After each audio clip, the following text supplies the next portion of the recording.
stretchy. Oh gosh.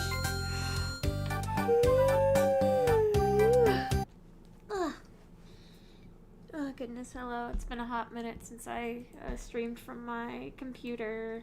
Oh wait, I have to wait. Oh shoot. What? Yeah. Okay. Hi. Hi. It's me. Cake. Oh god. I'll be honest, like I wanted to draw sprites for like my videos and stuff like that, but then I'm like, I'm not feeling it. So, I don't know. I'm in a bit of a weird mood, a lot of things going on as they always are. God forbid the world give me a moment of peace. But I could still draw my sweet little egg magical girl because I was drawing this and then I haven't drawn anything in a while, and now I want to keep drawing this. Let me get a reference up just so I have the colors. Where are the colors? There they are. Boop. Anyway, how is everyone today? I have a playlist of various videos that we can watch and I will react to. Magic Girl. Okay. So, right now it's kind of in like I want it to be randomized. But obviously the first one can't be randomized. So I'm just gonna close my eyes and move my mouse around the screen, and whatever it's closest to is where we'll start. Where's my mouse? Okay, well I guess, okay. So, this is, Rimbuck's video, The Commodification of the Magical Girl video essay. And I am fully aware that everyone else and their mom have like talked about this video. I personally I was going to react to it a while ago. But then I was like, oh no, it's a small creator and I don't want to punch down or anything. And to an extent I still feel that way. But at the same time, it's like, I don't know. It's been a while, I feel like, and obviously I'm not gonna be like, oh man, that's stupid, you're stupid. But, you know, let's just be chill, be relaxed. I actually did message Rimbuck at one point to say, hey man, like, sucks that you're getting like a lot of hate, because some of it was like a little unnecessary, and she seemed like very kind and genuine, so this is not an attack on Rimbuck. Nobody attack her. Alright? Okay, cool. How did I feel about Kimito Idol? I'll be honest, I kind of fell off in the middle there, like right around when Zakyun and Kiss showed up. I mean, I liked it. It was fun for the parts that I saw, but then it was just kind of like, Anyway. Well, Magic Girls. We all know them. We all love them. At least if you clicked on this video. How is the audio so far? I want to make sure that I have... Let's see, where's the distraction audio? It's like a little down. It's like a little lower. Alright, that's fine. Even. Cool. You probably love them. If not, yes, you at least know of them. I would hope so. But if you don't, Magical Girls have been around since the 60s, inspiring young girls and women alike as a source of empowerment. Magical Girls fight crime and save the world, all while looking stylish and chic. I would argue somewhat against that definition. Obviously now, like, when we think of Magical Girls, we think of, like, the crime-fighting monster of the weak ones, but, like, that is not traditionally what Magical Girls are. That is what they are now, but I feel like, personally, for me, I feel like boiling down the genre to one thing is where most people kind of falter, because like what makes it so fun is sometimes you can just have girls with magic and they just solve everyday problems. Sometimes you can be saving the world. Sometimes you're just kind of vibing. Sometimes you can be a secret idol, Hannah Montana style. Can I draw this line, please? Fucking one of my pre-cured toys is shouting for me because I decided to charge it. But anyway, yeah, so, but that's such a nitpick already. We're 25 seconds in. Being hyperfeminine is often seen as a weakness, but popular shows like the iconic Sailor Moon showed that leaning into your feminine side is empowering, not degrading. This is also another argument that I really, really, really, really don't. It's certainly difficult to say that like the magical girl genre doesn't empower girls. Very, very clearly it does. But to say that that is the purpose of it, I find reductive. It is simply just letting girls do what girls want, especially when talking about Sailor Moon, who, like, because it has a female author, I feel like it's important to note that, like, that's not, like, it's letting girls be feminine and fierce. It's probably just like, yeah, now Takeuchi wanted to do Power Rangers, but with girls, because she thought it was cool, you know? Like, it doesn't always need to have, like, a deeper, like, social, political meaning. Unfortunately, a lot of magical girl series now are catered towards the male gaze. Like what? That's never once happened in our society. Fragmented shots of their bodies while transforming, often done naked. Objectify the magic. You can't, okay, so that is bad. Fragmented shots of the body, often while naked, while showing Mami from Madoka Magica, who is very distinctly not naked. Shots here. of their bodies while transforming, often done naked. Objectify the magical girl to titillate the male viewer. Like, you could say there that maybe the shot of her chest was supposed to be objectifying, but, like, it really wasn't. It was there to, like, show off the ribbon. The reason there are close-ups of characters' bodies in Magical Girl transformations is to show off the transformation, to show off all the cute costumes and all the details of it. So this is already a weird example. Not to empower the woman viewer. Women are already so often objectified in anime. Why can't Magical Girls series be a safe place away from that? How did iconic shows tailored towards women, like Sailor Moon, turn into a site of male fantasies with shows like Cutie Honey and Madoka Magica? Pause. I still admittedly have not seen Cutie Honey. I do like it though. I have not seen anything of Cutie Honey. But like, why can't Cutie Honey be sexy and badass? Like, why can't she, like, I don't, like, Cutie Honey is one of the magical girls, one of the earliest ones. So, like, why can't she be cool and sexy? But also, I'm sorry, you're saying Madoka Magica is centered for the male gaze? Like, Madoka Magica seemed pretty gender neutral in terms of, like, its story. Like, I'm actually really, really confused. What do you mean? What do you mean? Anime series are often labeled according to their intended demographic. Yeah. Magical Girl series typically fall under the label of shoujo. Yes. Shoujo literally translates to girl, thus naming the series' intended audience. There's also labeled josei, which translates to woman or woman. Josei, but whatever. Thus labeling the intended demographic as adult woman. There, unfortunately, aren't a lot of josei magical girl series.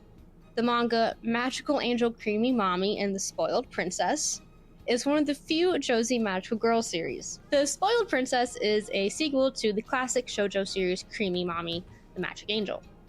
On the flip side, there is also shonen, which translates to boy, and seinen, which translates to young man or young men. Yep. Very popular magical girl series Madoka Magica can easily be misinterpreted as a josei, considering its focus on female protagonists and adult darker themes. However, it's technically a seinen, as its intended demographic are young men. So, I do agree that, like, the intended demographic is, like, certainly an aspect of magical girl things, but I super don't think that should really affect how we view the text itself. And nothing in the original Madoka Magica 12-episode anime series is anything close to sexist at all or objectifying. It's like Male gaze and aka the otaku. A noteworthy audience. amount of magical girl series fall under the demographic of shonen or seinen, with How otaku many? culture Show as a me. key contributor. Show Otaku me. culture has been a lasting butterfly effect on the magical girl genre, playing a significant role in the commodification of the genre. But what do you is the mean otaku, commodification? and how have they greatly impacted the genre? Kumiko Saito, in her frequently cited essay on the magical girl, discusses the otaku audience, the rise in male viewers within the magical girl genre. What do you Or mean? women, but usually men. The otaku audience has been around since the 80s. Yeah. Otaku culture is typically characterized by being attracted to bisoujo characters or beautiful girl characters. Okay. Bisoujo later created moe, which means having a strong attraction and feelings for cute and young anime, manga, and/or video game characters. Okay. The term otaku is used differently in the West. It's used as a way to say that you're a die-hard fan of anime. Yeah. You're more than a weeb, an average fan. You're an otaku, the top of anime fans. Well, so I would say weeb doesn't mean like average anime fan. Weeaboo is like it kind of is mocking of the anime fan, but also nowadays it's I guess you could say it's like been reclaimed and people say they're weebs like as a joke and stuff. Oh, I love water so much. But okay, whatever. However, the original definition of otaku is much different.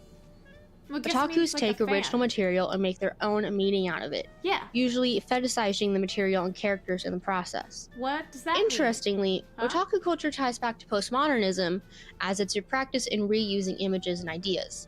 There's What? no new stuff happening in otaku culture. It's all recycled ideas and images. Pardon? Otaku's reuse and fetishization of characters removes the character's central meaning and instead makes their importance based around visual cues. The otaku audience is attracted to what the characters imply.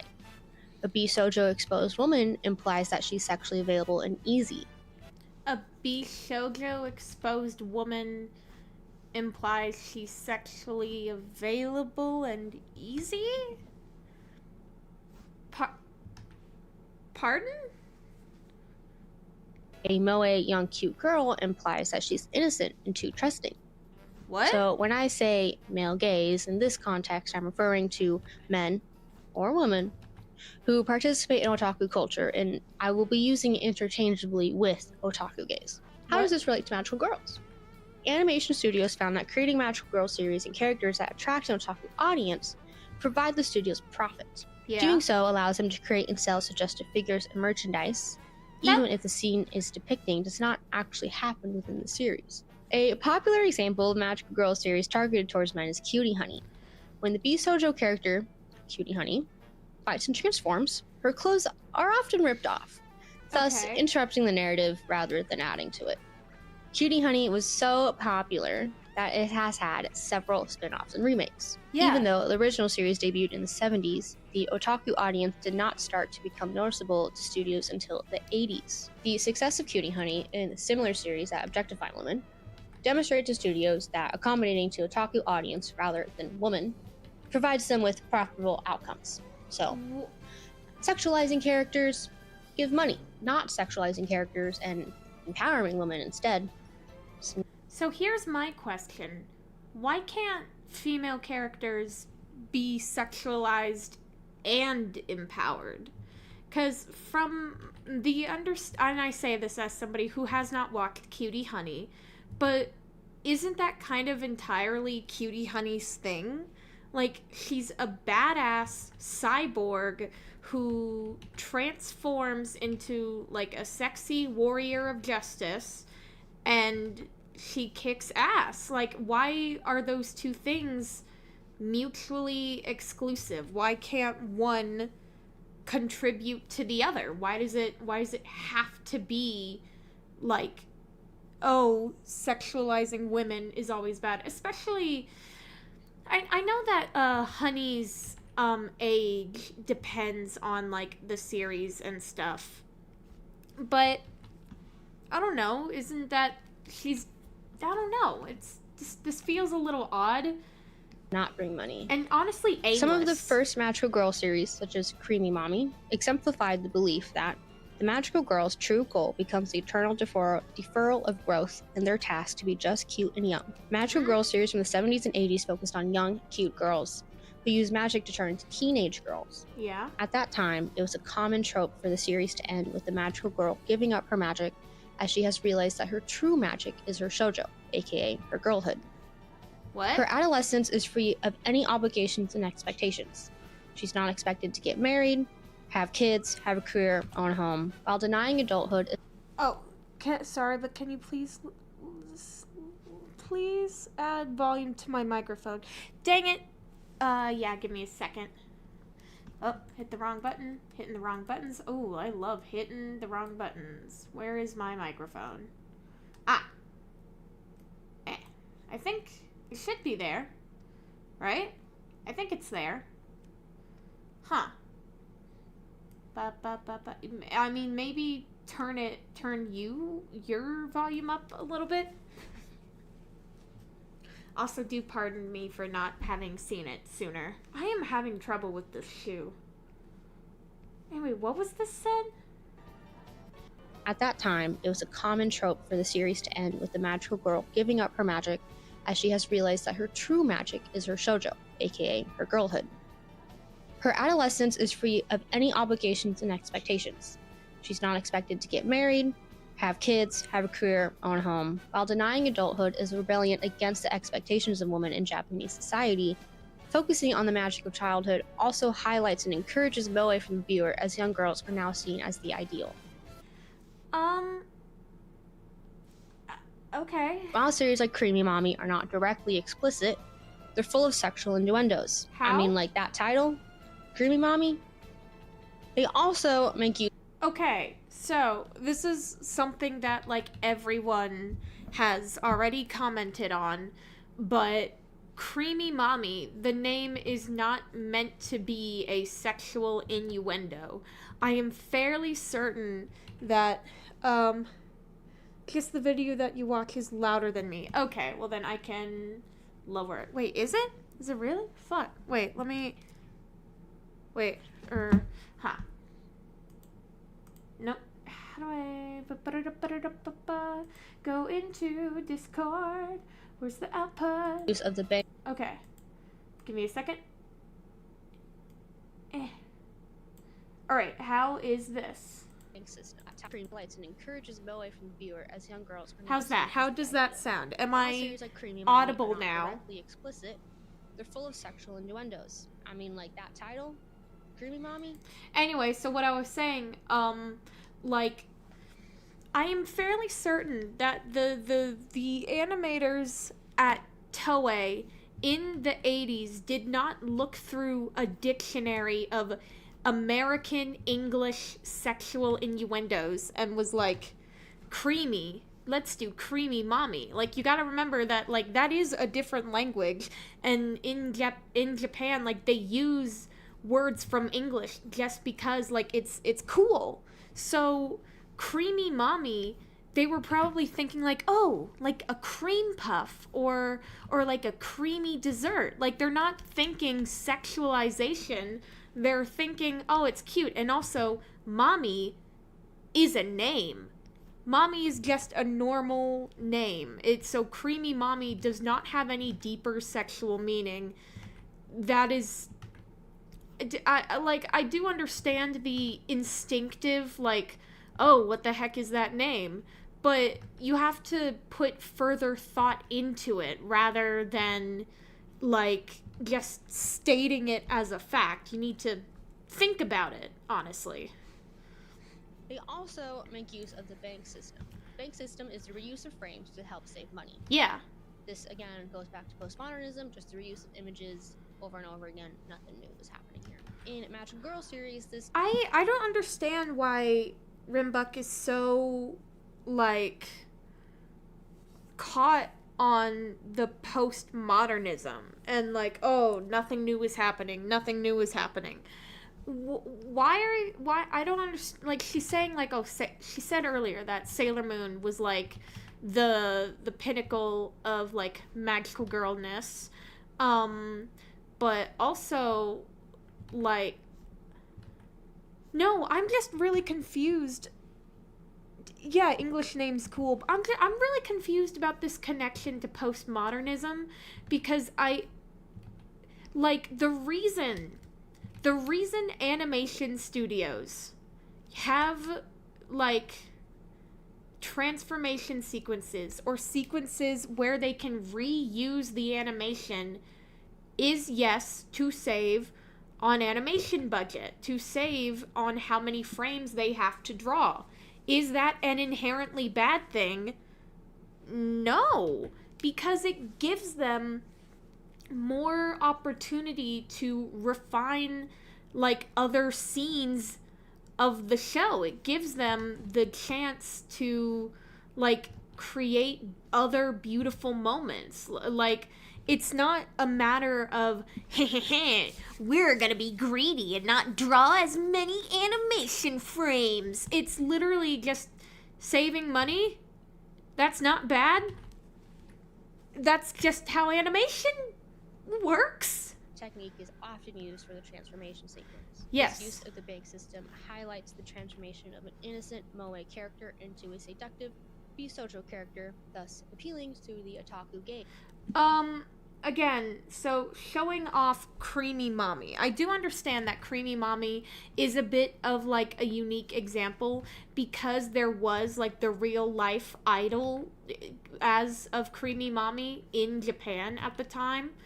But like there's so much focus on like the innocent shoujo girl transforming into the sexualized older woman, but it's like girls like that too, right?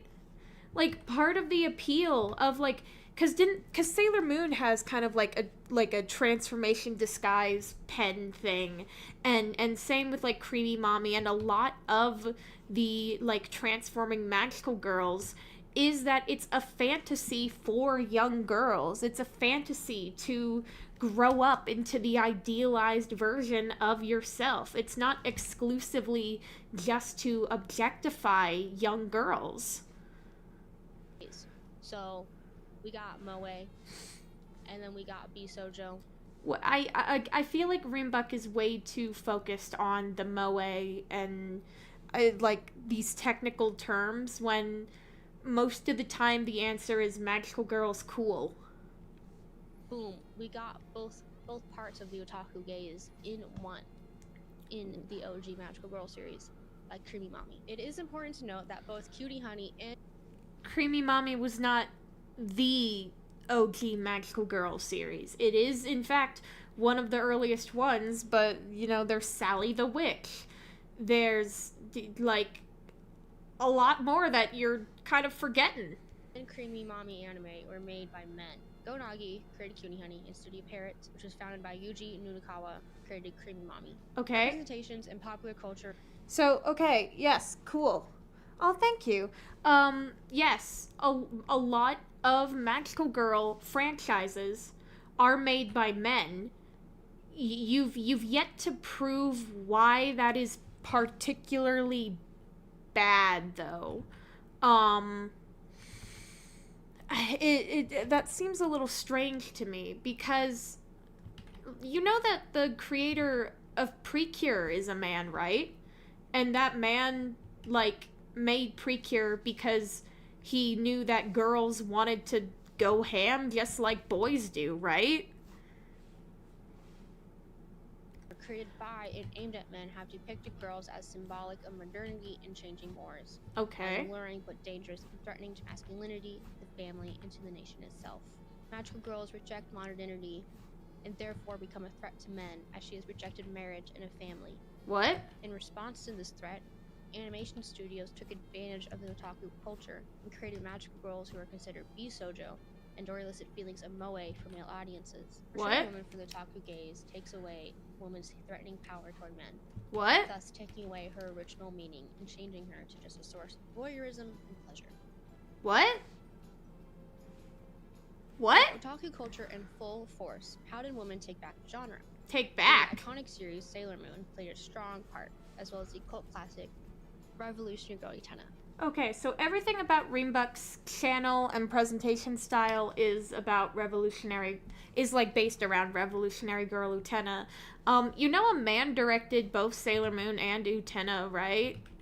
I'm very confused why this person seems very intently being like men, men, men, and it's like that's not quite. Pardon? Also, Sailor Moon did not take you. What you're not talking about all the other magical girl shows. You brought up Cutie Honey, Creamy Mommy. I don't understand why Creamy Mommy specifically is bad. Aside from name, sure. Sailor Moon didn't show up until the 90s, and when it did, it revolutionized the genre. Okay. The series popularized transformation sequences and created the standard of the magical girl power system. Sailor Moon changed the transformation. What do you mean, magical girl power system? Oh, her take is so bad, it physically hurts. Your artwork is great, by the way. Thank you. And like I said, Rimbuck's video, this is old news. I am so incredibly late to the party, but I thought like I should give it a fair shot. And right now, and I don't want to completely dismiss anything Rimbuck says because, you know, like it is quite interesting. It's also just not true. Formula to one of accessories and makeovers rather than physical change. Naoko What? Takeuchi, the author of Sailor Moon, and Toei Studios made hyperfemininity a positive rather than a negative. Also, wait, I just realized she never brought up Minky Momo. How was hyperfemininity a negative in the shows that were previously discussed? Like Cutie Honey was extremely hyperfeminine. Like there's definitely a conversation to be had about giving women more prominent roles in animation production, but men making and developing magical girl series is not inherently a bad thing. Exactly. Literally, like what was this name? Oh, I suck with remembering names, and that's why I have to script all of my shit. But like, no, men make a lot of like the most well-known and most beloved magical girl shows. Like, it is important that women are given important roles in these productions, but like that does not mean men are incapable of making something that appeals to young girls as well as respects them. And again, with her loving Revolutionary Girl Utena so much, I find that odd because it was directed and written by men. Femininity is often seen as a weakness. It's stereotypically used as a way to visually show that a woman character is not the brightest. Could you show us an example, please? Not the smartest. I thought, not a lot going on in here. She's pretty. Sailor What? Moon flipped this stereotype on its head and made femininity empowering. How? As a woman, it is so awesome to see. Yes. Sailor Scouts gain power from their jewelry and dresses. And like, yeah. What? I love jewelry and dresses. From their jewelry and dresses. Well, they don't gain power from it, but that is like their battle uniform, I guess. I don't know. I'm already baffled. And they make me feel powerful. They make me feel so confident. So to Yeah. see that represented with their real magical powers, love that. Yeah. Iconic. Rather than looking down the Yeah. street getting dressed up to fight crime, everybody looks up to them and sees them as heroes. This is illustrated in the diegesis as within the show, it's canon that Sailor V has video games and movies about her, illustrating that people within the universe look up to the Scouts and idolize them. Well, I mean, people look up to the Scouts and idolize them because they fight monsters that show up. Like, I feel like regardless of what the Scouts are wearing, people would be like, oh shit, they just saved me from a monster. Hell yeah. Additionally, Sailor Moon viewers look up to the Scouts as well. Despite this series premiering over 30 years ago, Sailor Moon merchandise, cosplay, museums can easily be found today. Sailor Yeah. Moon's use of hyperfemininity is a rebellion against a stereotype that dressed-up women are dim-witted and unsuccessful. What? Revolutionary Girl Utena came out about 5 years after Sailor Moon's initial release. It's known for being a deconstruction of the magical girl genre. Nope. Stop. Stop right there. Deconstruction alert. That word literally means nothing. You have to you gotta explain what the hell does that mean. And if anything, Revolutionary Girl Utena is less so like a deconstruction of Magical Girl series and more so like it plays off more general shoujo tropes, like how complicated the relationships are. And don't some people criticize the 90s Sailor Moon anime for changes made from the source material? I have no idea. I've never seen Sailor Moon. Well, I've seen it. I do have a cursory knowledge of it. I am not like a Sailor Moon fan. It is not the thing for me. It's definitely, I do need to, because I have some of the manga, but like on that point, I don't know. But also, Revolutionary Girl Lieutenant is not a deconstruction of magical girls. By subverting common tropes and traditional gender norms. Explain. This series, while directed by a man, focuses on women's... Okay, wait, stop. Stop. Stop. You cannot say, like, oh, this show is so good, though it's directed by a man. Like... That's no, wait.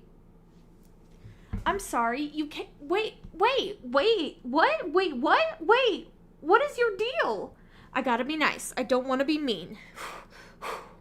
Is a rebellion against a stereotype that dressed-up women are dim-witted and unsuccessful. Revolutionary Girl Utena came out about 5 years after Sailor Moon's initial release. It's known for being a deconstruction of the magical girl genre by subverting common tropes and traditional gender norms. This series, while directed by a man... What do you...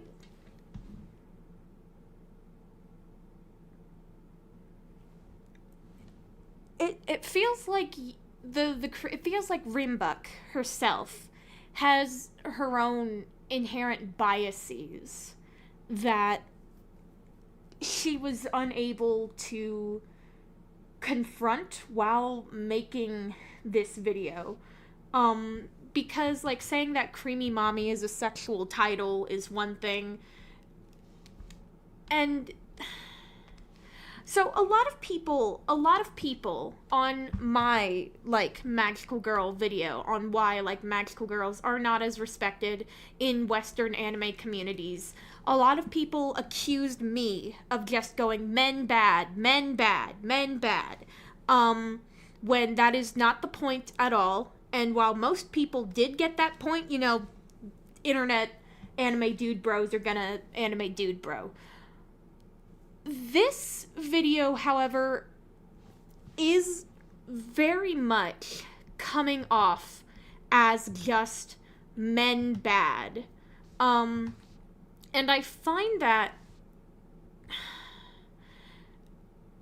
frustrating, especially because, again, a lot of amazing Magical Girl series are the creation of men, and I am all for, like, allowing women creativity in the space, because, like, it is hard to be a woman in any industry, really. It's hard to be a woman and be taken seriously, even to this day.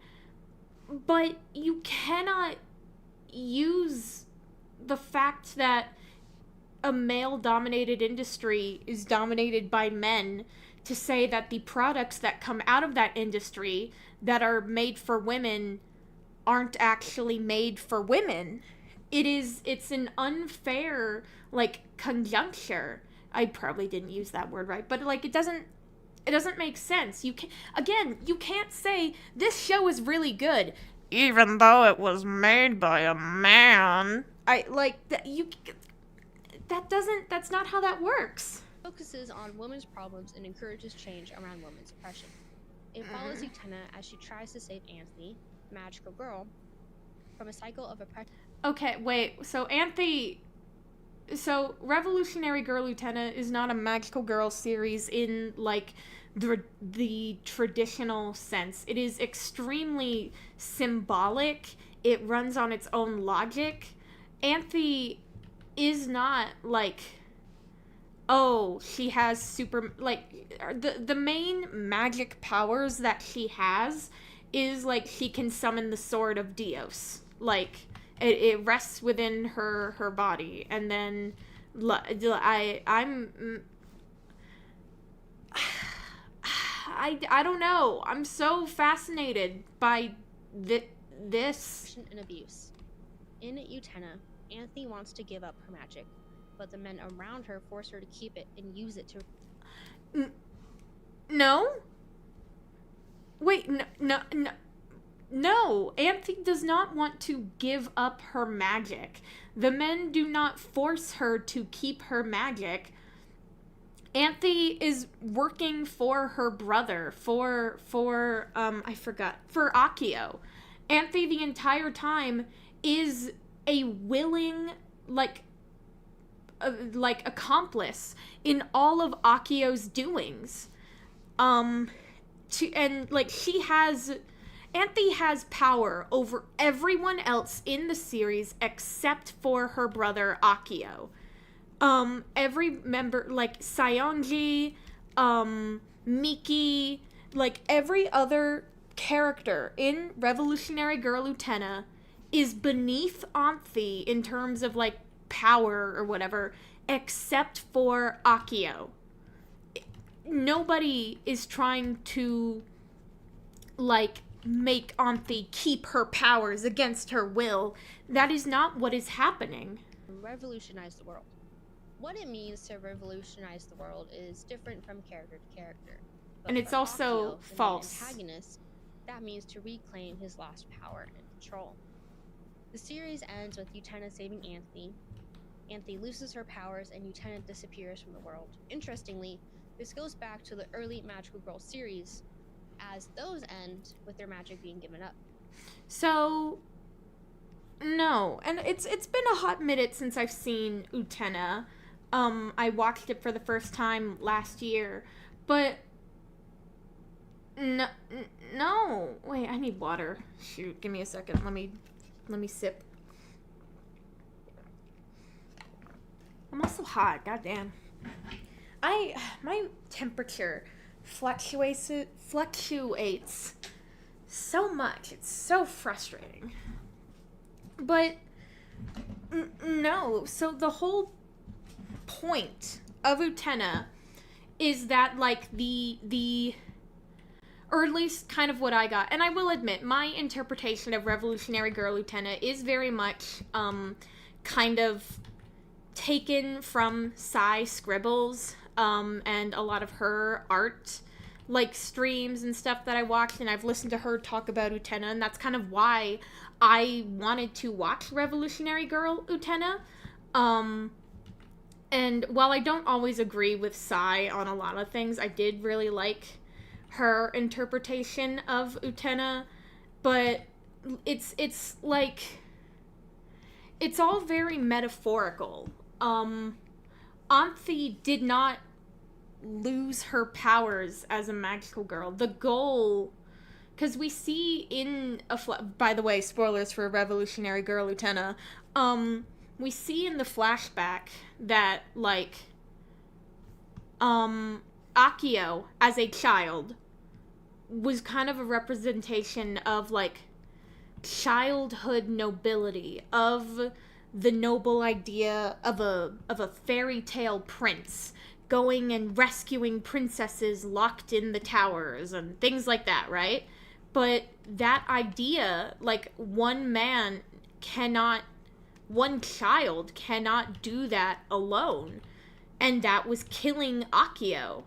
And so Anthe tried to like do something about that because she didn't want to lose her brother who she loved, and was punished by the swords of humanity's hatred.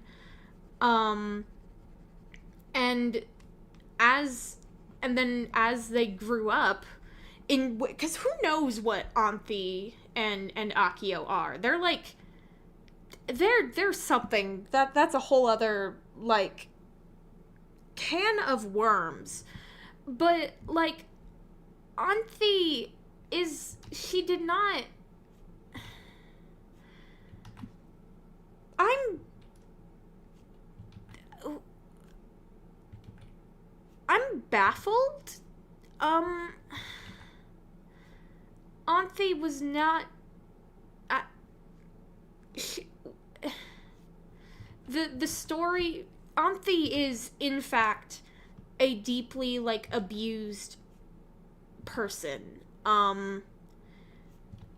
She's not abused by anyone else in the story except for her brother, but she loves her brother and wanted to reclaim the childhood idealism that he had as a child, that he lost as he became a twisted, bitter adult. And so Anthi, not knowing anything else, not really seeing anybody else as a real person, just followed along because that was kind of their goal the whole time. And the end of Utena is Utena breaking through Anthi's walls because she's in a coffin and saying, I finally get to meet you, because aware that the Anthi she knew the entire time was like a front. So I lost where I was going with this. Let's just... Well, those series focused on elementary age girls. Anthony is in high school, and the series ends with her leaving. So it's actually middle school, but like whatever. Leaving the school grounds to go to the outside world, the adult world, to search for Utena. The true magic for Anthony isn't her adolescence, but rather her adulthood and freedom that brings her.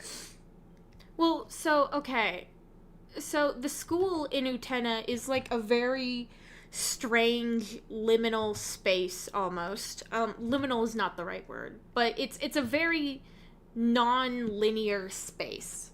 Time is weird at the school. People, when Utena leaves the world, your unedited rambles sound like this sounds so good. Thank you. It is literally my brain, like, I'm speaking these words as my brain comes up with them. I don't want to deal with this hand anymore. I'm going to go somewhere else on the drawing. But, like,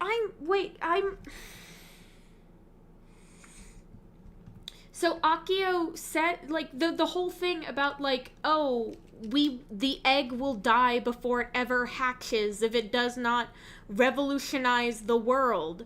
Like, that entire thing, like, it's, like, well, there's this thing that's, like, people will not grow up if they do not leave the egg they call school. Like, you cannot confine yourself to these high school, to these, like, schoolyard standards, because in the end, that shit doesn't matter. What matters is the real world. But so consider that when it comes to Akio, who is himself, I believe, like, the principal or vice chancellor or some sort of head. He's a head guy at this school. What does that say about him? That he refuses to leave the school in order to go into the adult world. He's worming his way into the school to rule it like a child would. Like a child's idea of ruling the school. And so when Anthi leaves, that is not just her, like, rejecting her moe-ness or whatever. That is her, like, moving on and growing up and moving on from the abuse that she suffered. And she, like, let herself suffer for possibly centuries. Because, again, it's very metaphorical and we don't know what the hell these people are. Like, they've clearly done this before. That's why, like, the whole idea of revolution is kind of a lie within the story, because revolution does not exclusively mean something to be changed and overthrown. It also means a full cycle, like revolutions of the planets. It's gone full circle and starts again, implying that Anthe and Akio have gone through this revolution of trying to find somebody to open the gate of Dios or something that I can't remember. Like, they've done this before, and it was going to happen again and again and again and again until Utena showed Anthe something else, something different. The true magic for Anthe isn't her childhood, it's her adulthood, and how that represents freedom and brings her new life choices and opportunities that her childhood didn't provide her. For Anthe, adulthood means being able to choose her own path in life, whether she wants to get married or not, what career to have. Anthe's life choices were made for her during adolescence. That's not quite it exactly. Like, who cares? I don't know anyway. But now, as an adult, she is truly free. Anthe's magic comes from her womanhood, not her childhood. This goes against what early Magical Girl series did. I vehemently disagree with that. Like, what are you... Like, the early Magical Girl series are bad because they say a girl's magic is in her youth. No, a girl's magic is in her literal ability to transform, because that's what those shows were about. Like, I understand having the metaphorical sense of it all, but, like, I mean, like, what? Huh? Because their true magic. Also, the reason, like, Magical Girls lost their powers at the end of Magical Girl shows is because, like, I don't know, the thing they accomplished their goal, or, like, it's just a way to give a sense of finality to the finale. It doesn't necessarily mean the true magic was being a little girl all along. Like, it's just a storytelling beat. It's a story. It's the hero's journey. You start off on a magical journey, and then you end a changed person. Even if you leave the magical, like, artifacts and stuff behind, but, like, that's not. All right. Anyway, came from their childhood, and they rejected adulthood. They didn't, though. Utena is just so iconic. Again, it's a deconstruction of the series, especially showed in the ending with Anthe's rejection of her childhood. And what? No. Move on to adulthood. No. This really helps to empower both sides of girls and young women. What? Utena is for older women, and it makes them feel comfortable and safe in adulthood. Let me tell you, Revolutionary Girl Utena should not make you comfortable. It is a silly series, but it is also, in those later portions, deeply uncomfortable. But that's kind of the point. And I see, like, she means, like, comfortable in terms of, like, you know, the ending, what the message is saying and all that stuff. But, like, you should not be... I don't know. Jeez. Also, like, you can't be comfortable watching Revolutionary Girl Utena because this was before, I'm pretty sure, like, the computer soldier Porygon incident. Oh my god, what series did she watch before Utena for her to have that opinion? I don't know, man. But, like, it's impossible to be comfortable watching Utena because it was before, like the electric soldier Porygon thing happened. There was a ding ding. What was the ding ding? Oh, Softly Meowgical just subscribed. Thank you. But, like, Oh yeah, so what I was making a joke because there are some like scenes in Utena where like light is like flashing rapidly, like the colors change so fast, and it genuinely like hurts my eyes. I don't have like photosensitivity at all, but oh my god, I was just like, oh god, this hurts to look at. So yeah. Anyway, knowing that not everything is going to be so horrible and bleak. They have their own choices they can make, and they will still have freedom, even if that freedom is different from the freedom that they had when a child. The struggles Anthony and Utena face are struggles that women face all around the world. Women are often viewed as threatening, but also desirable, and men mitigate that dichotomy by trying to control women. By defying Akio, rejecting the role of the passive princess, and struggling to free Anthony from her objectified role in the duels, Utena subverts the narrative assigned to her gender, refusing heterosexual primacy and tirelessly fighting for what can only be called feminist ends. This is seen through how Utena wears the boys' school uniform rather than the girls'. That's a rejection of the male gaze and the gender binary.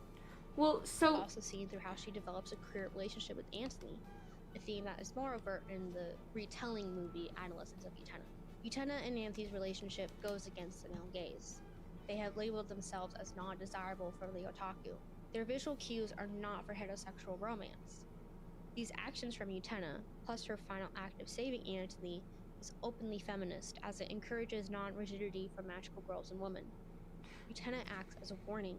It shows the danger and harm of oppressing and objectifying women. Utena's encouragement for adulthood shows that adulthood in itself is magical in a different way than childhood. On the other end, Sailor Moon's hyper-femininity appeals to the female gaze rather than the otaku gaze.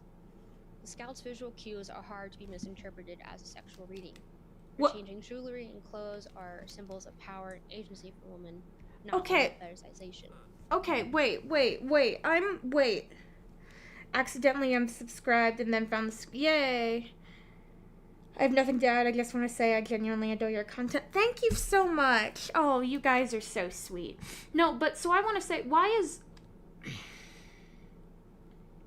So here Rimbuck is saying that Sailor Moon rejects the otaku gaze, as she calls it, because the girls transform with makeup and stuff. But earlier she was complaining about how, like, in modern transformation sequences, the girls are naked and there's close-ups of their body. But here she's showing Sailor Moon doing literally that and saying it's good now. Sailor Moon's hyper-femininity appeals to the female gaze rather than the otaku gaze. The Scout's visual cues are hard to be misinterpreted as a sexual reading. Like... Their changing jewelry and clothes are symbols. Like, yes, the Sailor Scouts are in silhouette for the most part, but you do see, like, that curved line in their back. You do see an outline of, like, their chests. And I'm not saying that's bad. I'm just surprised that she's not saying it's bad. Power agency for women, not one of fetishization. And yeah, while the Utena transformations can be argued as sexual, it focuses more on the feminine side of things rather than her body. What? So it can be argued it's sexual, but because it focuses on the feminine side of the... What are the feminine... What? It focuses more on her nails getting painted and then immediately putting gloves on. Okay, so that is because of merchandising. That's why the Sailor Scouts do that. We know her nails are painted, and that is awesome. When my nails are painted, which they're not right now, I feel so good about myself. True. It critiques the early Bisoujo and Moe magical girls by going against gender norms and deconstructing the genre through the acceptance of adulthood and the power of queer love. No, the rise of seinen. This dichotomy of some series being for the otaku gaze, some being empowering for women, and a few deconstructing the genre stayed the relative norm. It's not deconstruction. Until Madoka Magica came out. No.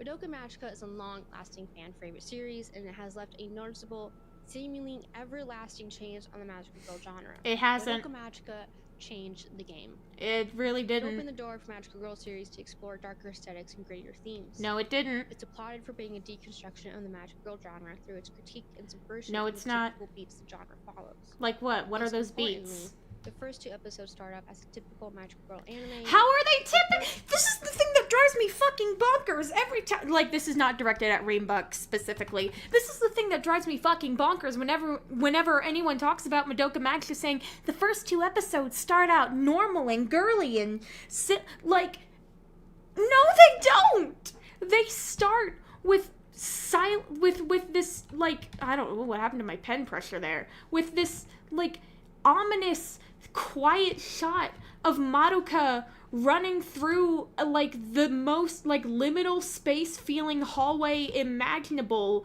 and opening the door to the apocalypse. What part of that is typical magical girl shit? You have to define these terms. Again, not angry at Rainbuck. It's just the fact that this just gets said over and over, and it's like, do you, like, remember the first 2 episodes, or did you only start paying attention after somebody died? Madoka Magica was never, and I mean never, just a cutesy magical girl show. It's like they talk all about in fucking mommy stops a suicide in episode 2. Like, is that typical magical girl shenanigan? Like, come on, you gotta... That's what I'm saying. Like, you can see it's not typical. Literally, yeah. Oh God, I love Madoka Magica. Oh my God, I adore Madoka Magica. It is so good. Third episode ends with the main character dying by decapitation. It is not the main character. Mommy is a major character, but it is not the main one. The surprise twist of brutal, unforgiving violence is what the series is most known for. No, it's not. And it's also a seinen. So.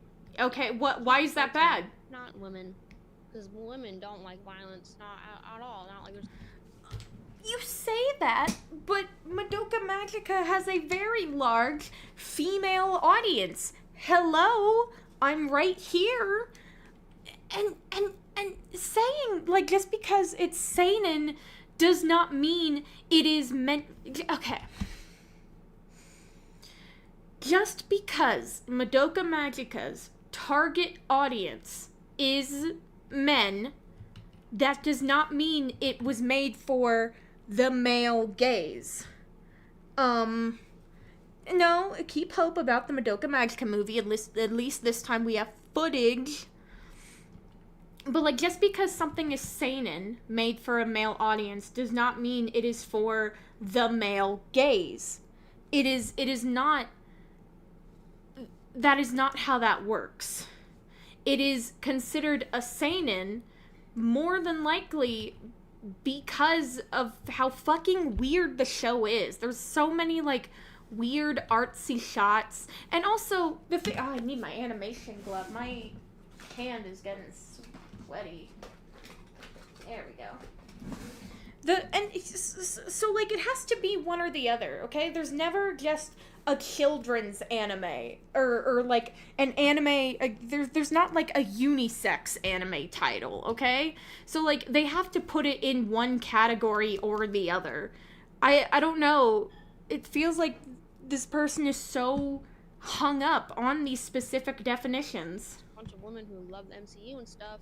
Anyways, Madoka Magica takes advantage of. There's also this smugness that Reambuck has, and again, not saying anything bad about her personally, but there's this smugness to it all that is rather irritating, because it's just kind of declaring my opinion is right, and if you disagree with me, you're a misogynist. Like, that's how this comes off as. And I am fully aware that sometimes I can kind of come off as that. But I do hope that the points that I put out when saying things that resemble what Rimbuk is saying. I do hope that I have a bit more tact than this. The characters' round faces portray them as cute, young, and innocent.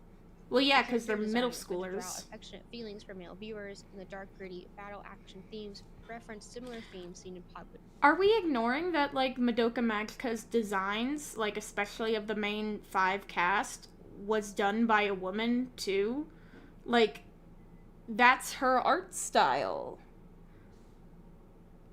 Series. The success and impact the series have had has caused so many Magical Girl series to be made for men. Following series like Magical Girl. Okay. So Wonder Egg Priority was not specifically for men. Wonder Egg Priority also cannot be used as an example, I believe, just because of how much of a goddamn mess, like, it was. And it's also due to the, like, the writer of it having worked previously in, like, network television and not anime, and his conceptualization of writing, like, shows was not to make a plot that makes sense, but to just get the viewers coming back over and over and over, like, week by week. That is Rising Project from 2016 and Wonder Egg Priority from 2021 draw inspiration from Madoka Magica with similar character designs and similar character designs.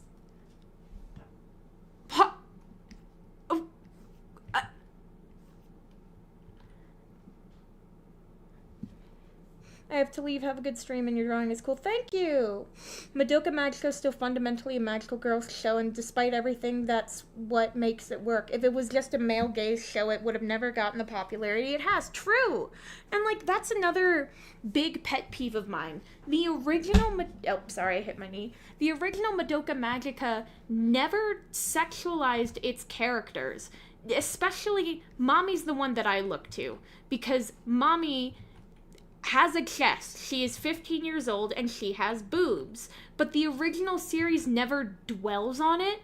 It just allows Mommy to be presented as she is and doesn't linger on her chest. And that's something that I, as a young girl, loved. I loved it. Mommy was awesome as a kid. And so saying... Also, like, what do you mean the designs are clearly inspired by Madoka Magica? No, they aren't. Show me examples. Show me how they are inspired. And also, don't talk to me about swim, dude. Just fucking don't. Surprise of brutal violence. Honestly, today, if there is a new Magical Girl series that is not explicitly shoujo or a sequel to a past series, what? I am expecting the surprise twist of, like, brutal violence. Like, it's not surprising anymore because why? Everything does it. I would honestly be surprised if it was normal. I'd be more surprised if it was normal. No offense, that sounds like a you problem. Magical Girl series aimed at girls and women are continuing to be put out. The popular and most accessible in terms of viewing ability and merchandise availability in the West are Magical Girls made for the otaku. No! Madoka Magica pop. Okay, whoa, hey, whoa, you can't, what are you, I have to, whoa, you can't, okay. Only one item here is shoujo. You can't use, like, the crunchy, wait, I'm sorry. So we have Magie Lumiere, which is fucking incredible, a bunch of gushing over Magical Girls because it literally says Magical Girls. Like, you can't judge something based on only having Magical Girl in the title. Like, because, like, Pretty Cure doesn't have Magical Girl in the title. Tokyo Mew Mew doesn't have Magical Girl in the title. Sugar Room doesn't have Magical Girl in the title. Literally any of the shows previously talked about does not have Magical Girl in the title. Has she seen any magical series outside of Japan? Probably not. I don't know. so confused as to what this argument is. When you look up literally the words magical girl, of course the things that are going to pop up are the things with magical girl in the title. You can't be mad about that. And also, like, of course Crunchyroll is, I'm... popularized contemporary magical girl series that are aimed at men rather than... Why aren't you talking about Magie Lumiere? Magie Lumiere is literally right there. It's right there. Magie Lumiere is right there, and so is Magical Girl Dandelion. Holy shit. Are you gonna get mad at Magical Girl Dandelion? 'Cause I won't stand for that slander. Despite the male-centered outcome of Madoka Magica's success, it's a beloved series that deserves its praise. Okay. The series' popularity illustrates that magical girls do not have to stay in the box of femininity with pink aesthetics and a more subdued violence. What? Weren't you just talking about how Sailor Moon was good because it let, like, the girls go ham? Weren't you just talking about that? Why are you now knocking Sailor Moon for its femininity? Your opinions are baffling to me, Rimbuck. I want to understand you. And as of now, I do not understand you, and I want to. Audiences also like to see magical girls in brutal, action-packed situations. What? It's awesome to see a girl in a pretty dress in a guts and blood-filled action scene. Correct. It's awesome. Correct. Cannot deny that. Spoiler Madoka warning. Magica also has queer undertones, which ironically rejects the otaku gaze that the character designs elicit. Well, no. Madoka's queerness allows the series to reach past the otaku audience and represent viewers who are part of a non-dominant, marginalized group. I don't believe the creators of Madoka Magica intended to create a ripple effect of male and otaku-centered magical girl series. I do agree with that. Madoka Magica itself is pioneering in its feminist themes and representation despite its seinen demographic. Okay. Animation studios, unfortunately, jumped on the series' success with only profit in mind, not any intention of art for art's sake. That is, yeah, correct. So, what does this mean for the future of the magical girl genre? And has it been lost to the male gaze? Magical Girl started as a source of empowerment for young girls and is now a source of a pleasure and fetishization for the otaku audience. No. With the success of Magical... Okay, you can't show off Cutie Honey, which came out before Madoka Magica. If you're making this argument and saying that, oh, magical girls are now this, you cannot use any footage from shows that came out before Madoka Magica. That's not how the argument works. Current theory is that she partially wrote her script, the AI, because she has so many contradictions in her arguments. I really hope they were just AI mistakes.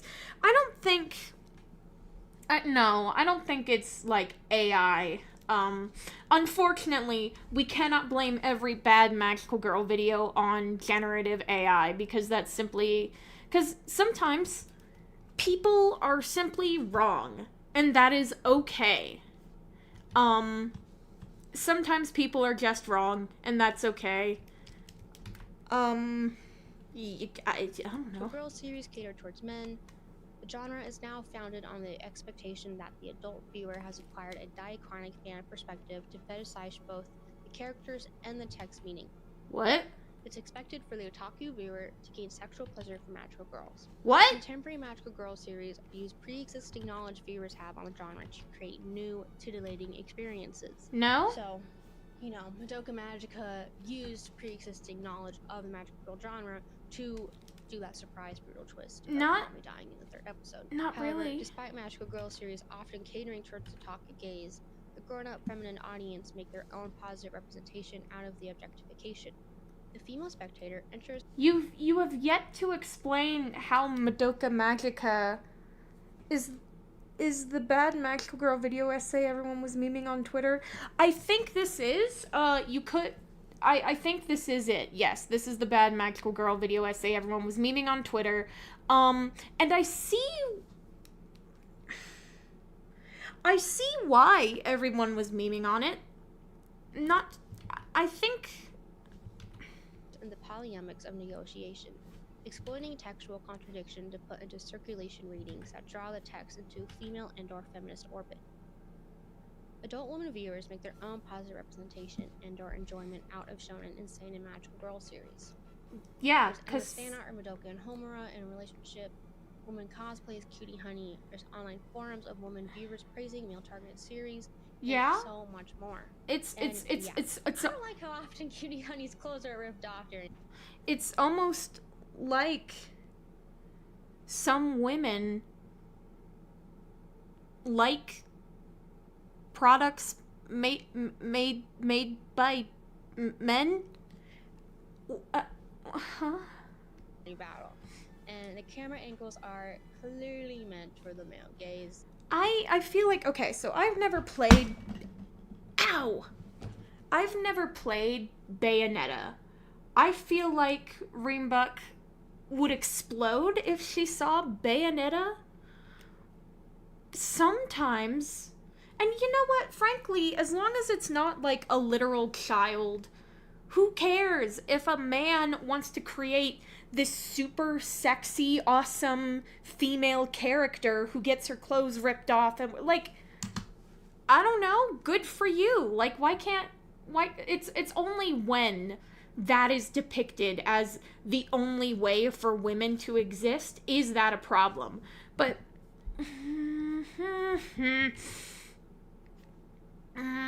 it's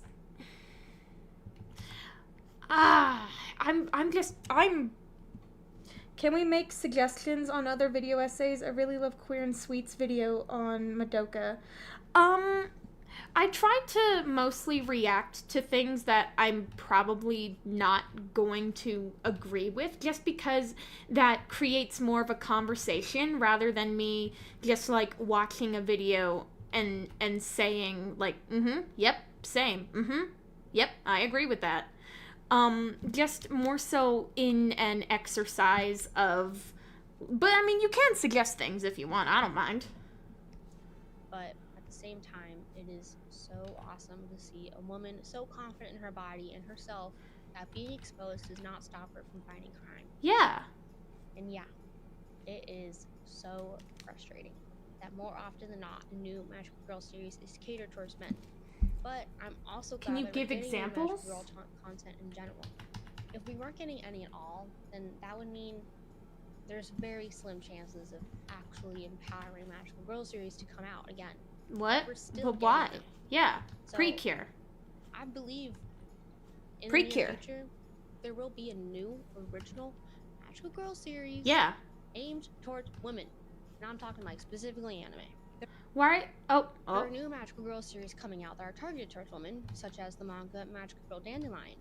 The series is accessible to read in the West on the Viz app, but it's not getting the same amount of praise and promotion as other new shonen series.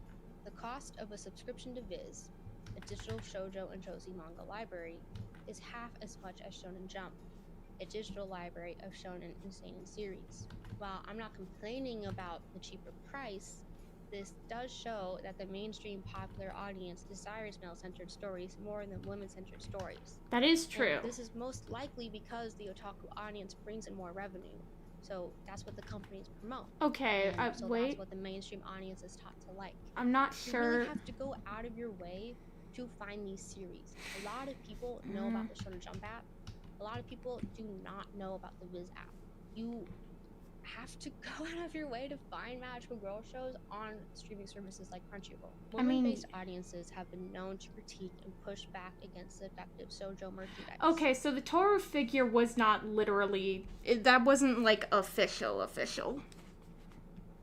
But I don't know. When a figure for the popular shoujo series Fruits Basket was announced with a clear line of sight of the protagonist's skirt. Why would you do that to my girl? Leave her alone. Oh my god. So yeah, when that was announced, fans were obviously very angry. That's not what the show is about at all. It's not an ecchi. There's no fan service in the show. It does not interrupt the narrative with shots like that when you're reading or watching it. So why would they make a figure like that? And fans were so angry and openly objected that they got the company to redo the design. So why do I bring this up? Shoujo I don't and know. Josie series don't attract otakus, and therefore that means they make less money and get less promotion. When they do try to promote to the otaku audience, like with that figure, for example, they failed. People were angry, people fought back, and they had to change it, or else they weren't going to make sales to begin with. But unfortunately, that means since we fight back against that, they just stop making things for us. I love capitalism. All of that, it causes magical girl series for women to tend to go unnoticed by the mainstream market. And it feels like the genre is slowly dying. But you're not showing merchandise coming out. You're not showing any magical girl series that were made for girl. Also, you keep saying like made for women, and I do understand, like, you know, speaking as a woman, blah blah blah. But like, women are also not the target demographic of what you call traditional magical girl shows. It's for little girls. There is a difference in that. Like, women aren't just always like little girls forever. Like, we let's see what how does that look?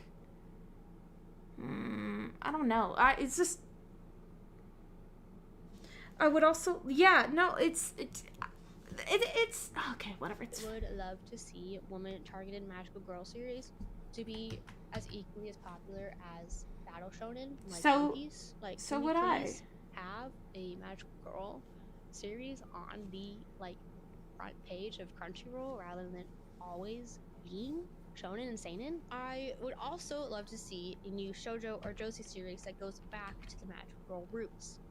Less violence, more friendship and romance. What? So I don't need like military brutal violence, blood and guts. No, I want something like Sailor Moon, but like that's not Sailor Moon. So yeah, I want a new Precure shoujo or josie series that is new, rather than another spin-off or sequel series of a previous magical girl series. You're literally showing one right now. Original media in general is not really doing that right now. And what? People are tired of that. But I feel like magical girls specifically are just constantly getting either for men or just like a sequel or a spin-off of a previous franchise. I want a new franchise. Magical girls are a fun escape from reality that also simultaneously represent women experience that are based in reality. They deserve the same amount of love and praise as popular shonen. Yes. The anime industry needs more women-based media. I don't think we're asking for too much here. No, that is correct. I want a new magical girl series like Utena. I want a new magical girl series like Sailor Moon. But I just want it to have like similar themes and similar tropes. Precure? And like similar aesthetics. Precure? Like a new story. Tokyo Mew Mew? Girls and Precure? We need more. Yes, true. That's how they started, and that's how it should end. Well, no. So things can be pause. And marginalized groups. That's just the end?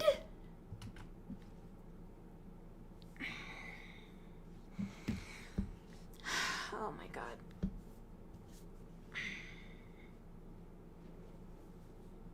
Yeah, so that was as terrible as everyone said.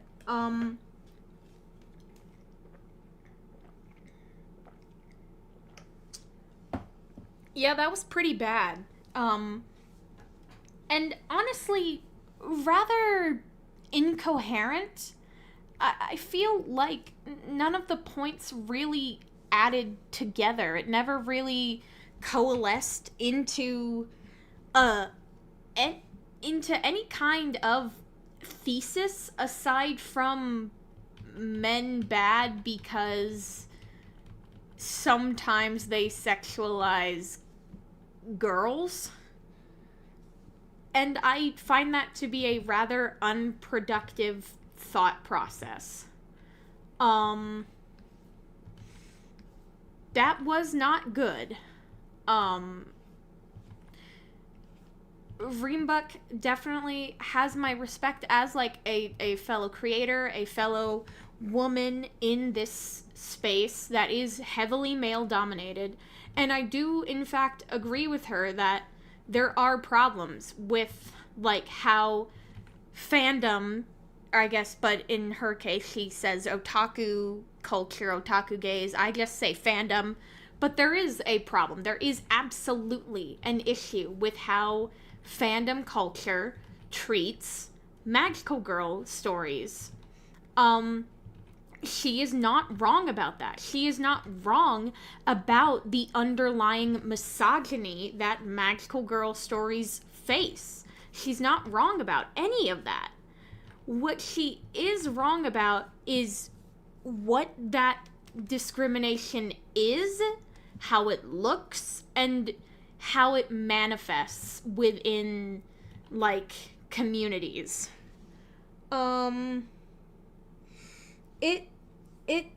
It was, again, I still can't really get over the revolutionary utena, despite being made by a man. That part was genuinely insane. Also didn't mention Princess Tutu, didn't mention Pre-Tier, didn't mention, let's see, Ogemajo Doremi, didn't, like, I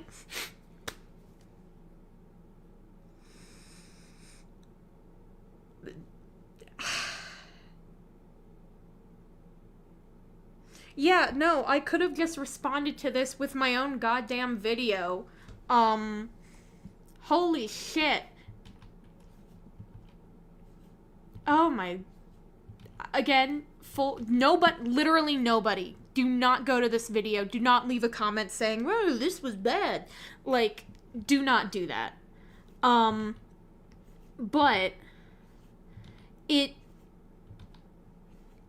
I'm just so incredibly, I respect her as a fellow creator and as a fellow woman in the anime community, because let me tell you, it sucks being a woman in the anime community, especially when you create things about it. I hate saying the word content, but like, when you create content about the anime community, yeah, it sucks sometimes. But the fundamental thought process of this video was rather unclear, unfocused, and it came with a lot of personal bias that truly needed to be put aside first. I legitimately wish her well because she doesn't deserve any of the hate. No, thank you so much. Of course she doesn't deserve hate, but I don't believe that hate is the same as criticism. And I you know what? And I am glad that, I kind of do wish I had reacted to it earlier when I initially planned it. But I'm glad that I got around to it, because that was a unique take on the state of magical girls that I did not expect, and it gave me something different to argue against, which I do appreciate. Oh, fuck!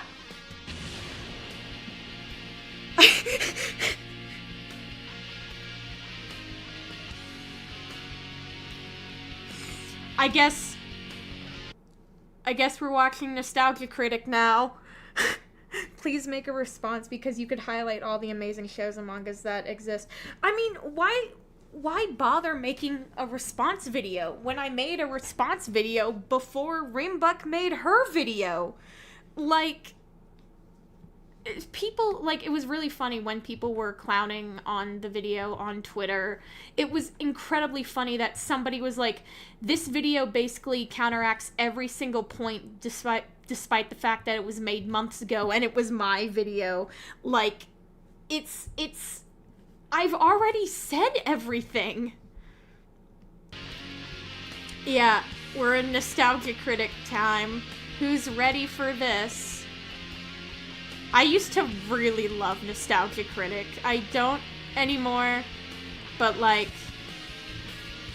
I mean, I mostly just don't care. What is this? Hello, I'm the Nostalgia Critic. I remembered, so you don't have to. Is this? Yeah, that's the Sailor Moon. Dr. Hack, the master of formulas. Not scientific formulas, not mathematical formulas, but television formulas. Any TV show that has a formula that's been repeated over and over and over, he's the guy that came up with it. What's Okay. this? Mighty Morphin Power Rangers. Land Teen Spike Petty Patrol, then Monster, then Giant Monster, and Giant Robot. Home Improvement. Toolman screws up, Nipper gives advice, Toolman gets advice wrong, but Toolman's forgiven anyway. Scooby-Doo. It's always the person in the opening you forgot about. Yeah. Inspector Gadget, Captain Planet, everybody loves Raymond. Everybody actually hates Raymond. He should have divorced that bitch and her family long ago. If it's a formula that's gotten more and more popular through its repetition, he's the guy that thought of it. And right now, I've Okay. hired him to think up an idea so that I can lazily repeat it over and over and over and make money beyond my wildest dreams. So, no, not the Sailor Moon Nostalgia Critic video. Hello, everybody. I'm the Nostalgia Critic, and I think Madoka Magica killed the magical girl genre. Oh my god. Oh my god. No, guys, no. Oh my god, I just noticed that a lot of people dropped out, probably because of the Nostalgia Critic jump scare. It's white man jump scare. I'm so sorry. No, I know. It's, look, Eureka! we'll Eureka! we'll vibe. Just everyone Oh, relax. there you are, Eureka. Get ready to jot down my latest formula. You got it? Yes, and it's going to make us millions. Well, that's wonderful. Let's hear it. 14-year-old girl acts stupid, uses magical powers to look slutty and stupid. Talking cat tells her how to fight crime because she's so stupid. Surrounds herself with smarter girls that make her look even more stupid. That's Sailor Moon. What? The formula you're describing is Sailor Moon. Do they have a villain that keeps attacking the same town? Yes. Do they have a tedious romance with a magic boyfriend? Yes. Do they repeat the same animation? Worse than Hanna-Barbera. And it was successful? It's one of the most popular animes of all time. Wait. Somebody's like, "Oh, could I donate for you to watch Milstra Fusions on live action Sailor Moon?" I mean, yeah, I guess. I may not get to it today, but I mean, give me a second. Let me look that up. I'm so sorry about the Nostalgia Critic jump scare, everyone. Let's see, let's see. Star Fusion Sailor Moon. You'll love live action Sailor Moon. Because I did watch some of Sailor Moon's live action thing, like on live stream years ago, all that stuff, you know. He's got like a couple different videos, on live action Sailor Moon. But, I don't know. This could be fun. Yeah. Anyway. Eureka? Oh dear, well this is embarrassing. Well, how about this one? 3 obnoxiously perfect girls are raised by 3 obnoxiously perfect men in a house in San Francisco, and not one of them is gay. Well, while we're on the subject, So, it is also important to remember the era of humor that this was, which was bad. So, I don't fully blame... I don't know, man. You know what? I've already lost the motivation for this one. I'll be real. why was something as repetitive as Sailor Moon so successful? What? You literally just said... Oh my god. Okay, yeah, maybe this is a dud. Maybe we shouldn't do this. This is stupid and already bad, because it's like, okay, yeah, it's repetitive. It's called a fucking formula that you listed off. Like, like, I don't know. I already hate this one. Maybe I'll come back to it one day, but let's skip ahead. I don't care. Whoops. Oh no. Are you gonna go to the next video? Oh, it's because that was the last one on the playlist, I believe. Oh. No, it's buffering. It's buffering. I've been having weird... Don't do this to yourself. I've been having weird, like, YouTube issues. Anyway, But next, we're fucking come on, buddy. Work with me here. Work with me here. Welcome to it. Okay, so this is special because this is Anime America, a series, a thing that I watched as a child. And this is their like top 10 transformation things that were in all in like 6-minute long videos in 4 different parts because that was the era of YouTube. And this one I watched as a kid. I don't remember anything about it. And this is just to see what's what. Is it good? Is it bad? I don't know. Anime America's A-List, where we take the top 10 of the best and worst in the world of anime. Trying to Join your figure. fellow co-hosts of Anime America and other special guests as they rant and Let's joke see. about the holy grails of anime as well as the epic fails. This is On this episode of Anime America's A-List, we're going to be taking you through the world of magic, incantations, and superpowers. That's right. In this episode, All right, the we'll be eyes. giving you our list of the top 10 best anime This is such a transformations. fucking Now, the time Rising capsule. Sun is famous for their numerous variety of transformations. This is To make our job easier, we chose the ones with the best animation, creativity, and overall presentation. Now, let's get this countdown started. And I've take been a look at the transported scene. back Number to 10. 2010.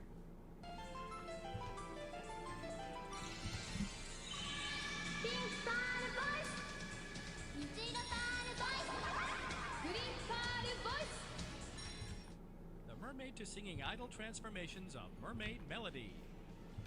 Did Hans Christian Andersen get reincarnated into a Japanese manga artist? Because this is basically Robin a mermaid on Moore. steroids. What?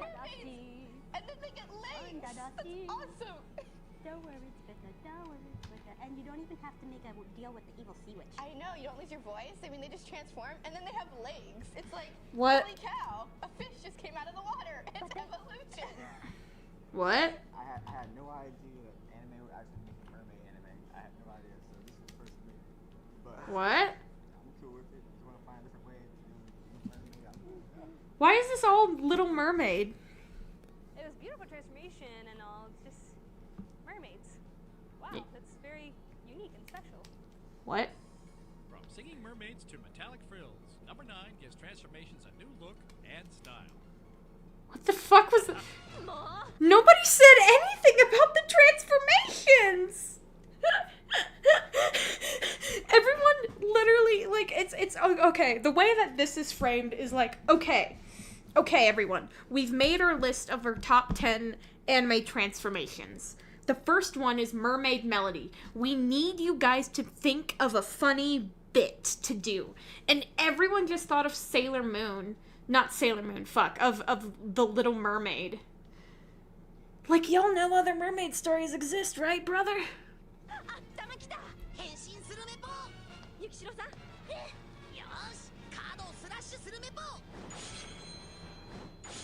I'm getting there. The Cure transformations from pretty Well, yeah? Well, I got a At ding least ding. Lady donated Huh? $30 through Super Chat. Oh my, Mystere Fusion's video on live action Sailor Moon. oh my goodness, thank you so much. Oh, that is so kind. They just said yeah, they literally did just say mermaid. Oh, that's so nice. Thank you. You know what? After we get through these transformation sequence things, we'll watch the live action Sailor Moon thingy. Truly, thank you. That means so much. Chinese! And then frilly! That's like the best thing ever! What? You asshole, you stole my sentence. Are these just like 2 random teenage girls that they had, like, just sitting around? What is this commentary?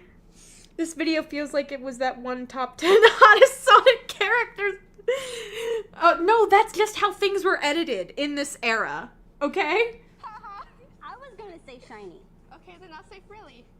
No, but I want frilly. But I would... God, make it something What's the else. No! Yes!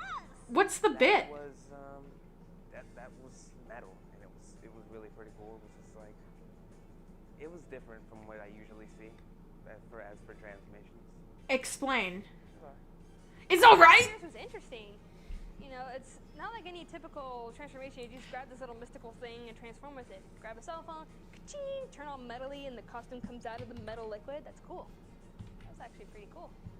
I just think it's really convenient how when people are transforming, that all their objects like conveniently float, like their cell phones just conveniently float in It's not- purse, and then everything can just perfectly goes where it's supposed to. And how does that work? It's magic! What the fuck do you mean? You can say, I think it's funny how the transformation items just always slide perfectly into the little pouches and stuff. That's fine. Don't make that your entire goddamn comment. What the fuck? Nobody's saying anything! Hold on now. I think about it. The commentary feels like that one guy reacts to the Grinch TikTok. This is hysterical. I don't know. Metallic and have cell phones? That's pretty damn awesome. What was that guy? Okay, I don't want to make fun, but like, what was that guy's haircut? Comments is just, ooh, they turn into metal and cell phones. That's unique and cool. It's like, buddy, have you ever seen a fucking Power Rangers? Like, they have cell phones. Genuinely, there is commentary to be made on the Pretty Cure transformations, and it's not being made. They're just saying, ooh, metal, ooh, cell phones. What? What the fuck? In the middle Mario. Dun, dun, dun, dun, dun, dun. It was hilarious to me just watching that. It's hilarious? Yeah. What? Very hilarious, but What's funny? What's hilarious? As fascinating as that was, nothing can surprise you as this risky transformation at number 8. The risky trans... Oh, I remember this one. They're like, man, she falls off a building. The Jeanne d'Arc transformation from Kamikaze Kaito Jean. Why would you say, I'm just gonna jump off the building for this transformation and hope I make it? God. It's the same joke. I'm human and I... So they're like magical girls or something? It's a little weird. Let alone a transformation, which probably requires focus, so I don't know how that works.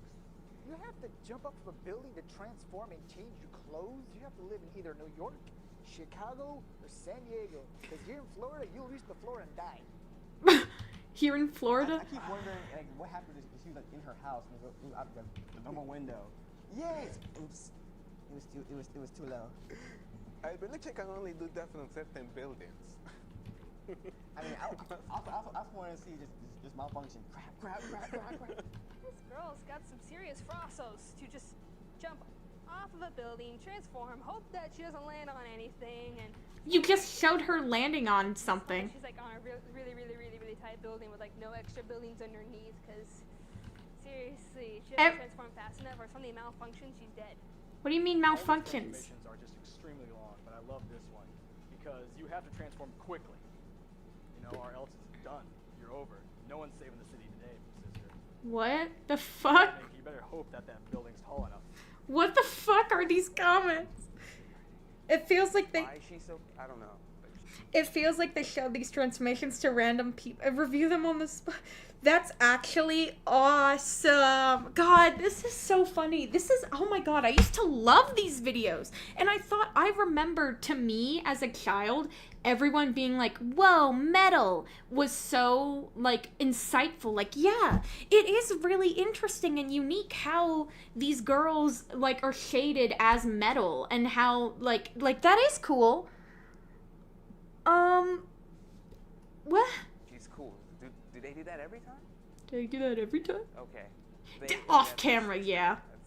Let's that's see. What am I doing? That's like Action Man could transform into a girl. What? Heart? Remember how when she jumps off the building to transform? Yeah.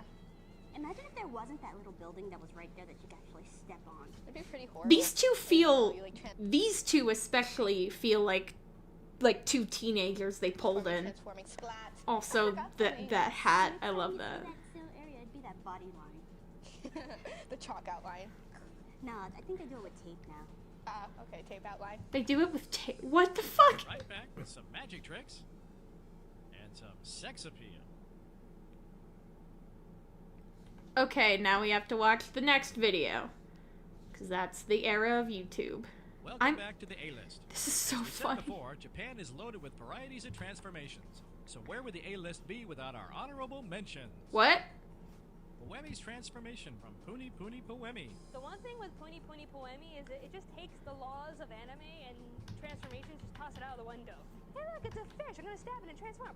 Transform! Oh The- God. the Why laws? sacrifice the poor fish? I like fish. I know, seriously. What? It's this little outrageous transformation. They remove the socks, they dance around naked. Wow. So this person, her, I know that she is like an actual employee of Anime America. She's like one of the people that I remember watching growing up. Oh my god, I'm having whiplash from this, frankly. Oh my god. Coming in at number 7 is a collaboration of Japan's finest attributes. Cute digital pets, mecha attires, and voluptuous sequences. What?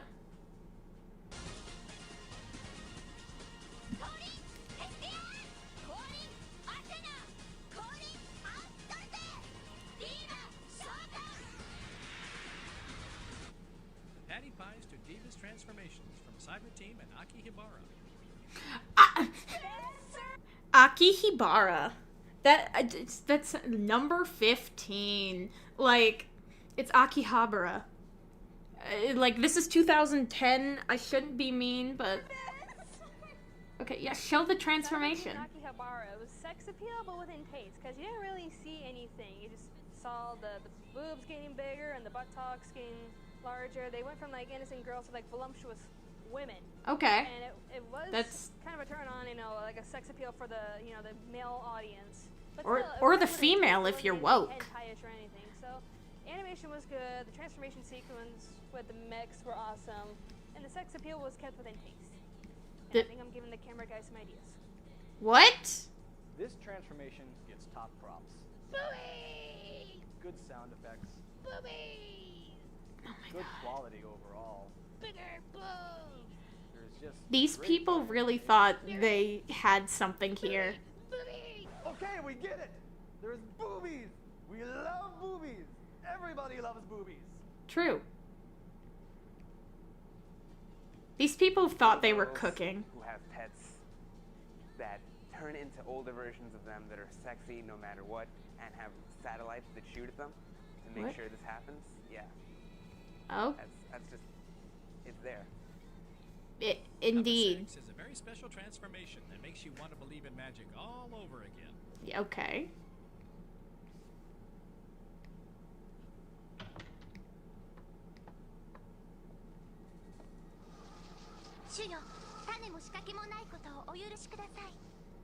The transformation of the mysterious thief Saint Tail. Saint Tail wasn't a transformation. It was a magic show. Top hat, cane, transform. Wait, magic. Stylish, classy. It wasn't sexy at all, but it wasn't like it was something you didn't want to see. It was just like, oh, What- pretty what- cool. Yeah, and the music was good. Sure, it's a good transformation. At least it's quick. But it's like some of these transformations are way too cute for me. See, I've heard of anime where like there's nothing up your sleeve, but pulling the sleeves out of your hat is something different. So yeah, I like it. What? None of these Have magic transformations. It's coming out of a hat. none of these people have any actual commentary to make. This girl really has to be magic. I like it though because it's short and sweet, to the point. Unlike the other ones that are very long. Fair. This one girl just not only does she make the hat transform, but she pops out of the hat. Oh, that's so cute. That is That's cute, wonderful. Then yes. She pulls a cane out of nowhere. And then she has her whole little magic get up, and it looks nice. It's nice and cute. I think you've got something nice to say about this one. Oh. Yay. I like magic. I like that. It was cute. She pops out of a hat. It's like, And there's no like all this glitter. It's more cards and confetti. What's wrong with glitter? and pop. And swirls and lots of swirls. And more popping. Pop, pop, pop. I believe in the Orlando magic. And this is iCarly. Like, that's what this feels like. This is so... When the A-list returns, Yeah? we take a look at a fan favorite and a Japanese twist to an American classic. Oh, joy. But first, let's give out another honorable mention. What is it? Nanoha's transformation from Magical Girl Nanoha. Nanoha, she's falling off another building. No, seriously. But this time it's not a teenager. Who the hell would push a kid off a building? Some poor demented soul. Something is wrong with the eye. So first to say that I don't think some older people just don't understand the power of Ramsey. We're...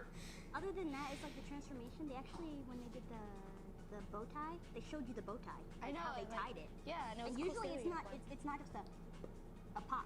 I know. And it's like right there with a ding, ding, and then ding.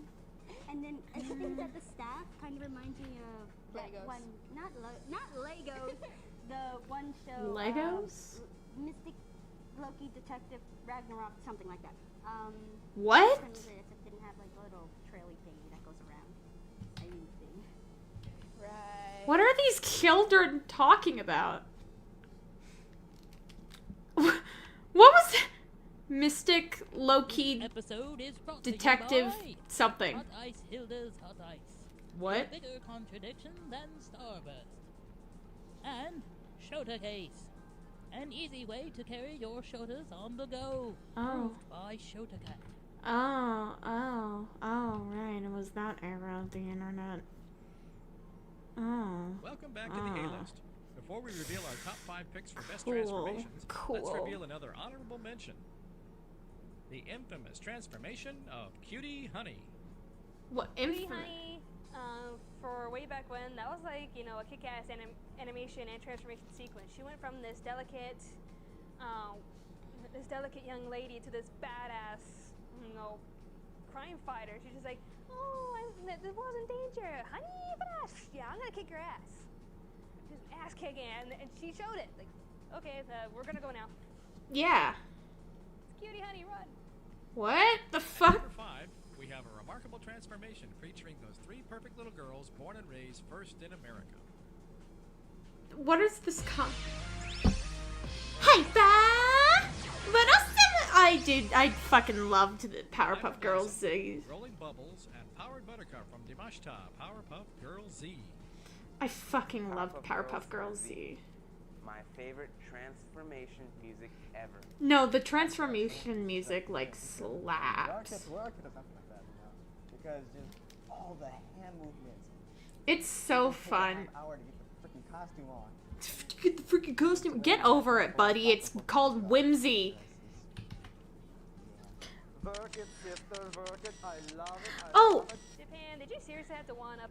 No, I already know why their video. I was actually in a Discord group with them, and like we talked about like our like different perspectives on like a Glitter Force video.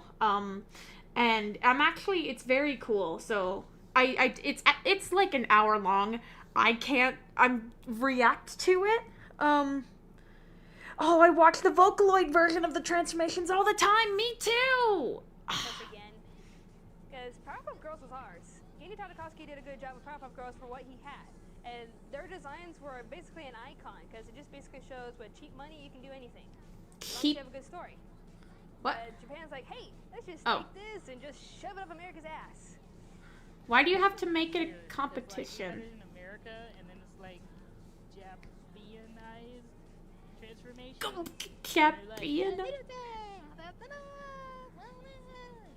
What? I don't get it. You're getting it. The camera loves you. Camera loves you. I love you. It's so good. Oh, that's it. Yes, right down there. What the fuck? We just like dance through the whole thing. Yeah, it's like you can do a cheerleading dance. Yeah, no, I loved their little dances. And then even better with the. I loved, but I just no, they're so good. Like they swish and like the skirt appears out of nowhere. It's like So I would cute. never want to have that because then it'd be like, skirt comes over my pants. No, thank you. Oh, work it. Okay, they've got. Okay, we get the bit. We get the bit. We get the bit. Overall, the transformation sequences were good and they're special and they kept to each of the girls' uniqueness. It's just It's just Japan showing off, saying we can do better, America, and we're like, we know. No. We know Japan. Like, didn't they know. need Craig McCracken's, like... And then they take somebody who doesn't want to wear a skirt and make them wear a skirt. That's always funny. What? That's always funny that people who don't want to wear skirts. That's funny. Alright. Sure, I guess. Okay, we get it.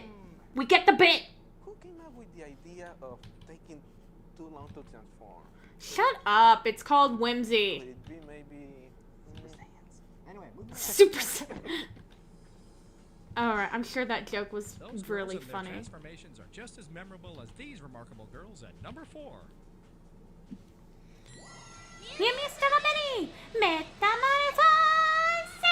Sorry. Force a habit. Transformation from Tokyo Mew. Watch this transformation. Very good quality. I love the ears pop out. That comes out of nowhere. It's kind of questionable, kind of sexy.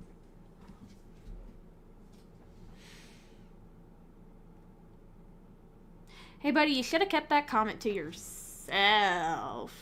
What do you mean, kind of questionable? It's the tail is manifesting from the ruffles of her dress. Kind of questionable. It's cute. I love the frills, love everything, and then watch this, bam! Gay pose. Ah. Gay pose. It's a fucking cat. She's doing a cat pose. What the fuck? 2010, everyone. 2010. That just completely ruins it right there. What? Ah. I need a mouthwash after that one. What? Kitties! Meow. Gay pose. Gay pose? Really bad pose. Yeah, pretty bad pose. What do you mean bad pose? What is wrong with these people? What is wrong? Bad pose? Bad pose? She's a fucking cat girl. How else do you expect her to pose? Oh my god. Was that, did I forget about a trend of like gay pose? Was that something that I forgot about blissfully, or like are they just, oh my god. It's 2010. What year was this video actually? 15 years ago. Jesus. Yeah, I was right. It's 2010. Gay pose. Fuck. I liked it, but yeah, not the posing was kind of weird. What? Strange. Well, now this is Zakuro. It was like they were trying to do something suggestive to me, but it didn't exactly work. What? I have to give props to it, however, because the animation was top notch. You know, the girls were dancing around gracefully and keeping to their characters and their animal metamorphoses. It was, you know, a fascinating transformation to watch until... What is this? What is your problem? She's a cat! I am going to go back in time and I'm going to I'm gonna time travel and I'm gonna teleport to the moment that these people were filming this video, and I'm going to punch them all and say, what the fuck is your problem? What is your problem with Ichigo's pose? It's called she's a fucking cat girl. What is your problem? Also, do not call her sexy. There are, like, erotic elements of Tokyo Mew that I do find deeply interesting, but, like, you grown man, do not call this 14-year-old girl sexy. Fuck off. So for this transformation, basically she spins around, right? So how come there's all that spinning and there's only an amulet there? After all that spinning. It's called a transition! And then gay pose. Gay pose! Oh, Don't ask amulet, me. gay pose. Anime. More popping. Her thing would pop. Oh, anime. Fucking... Here's my thing again, you know, with the transformations. Like, What? Who makes... They're talking about all of the transformations and not a single one, which makes it really hard to, like...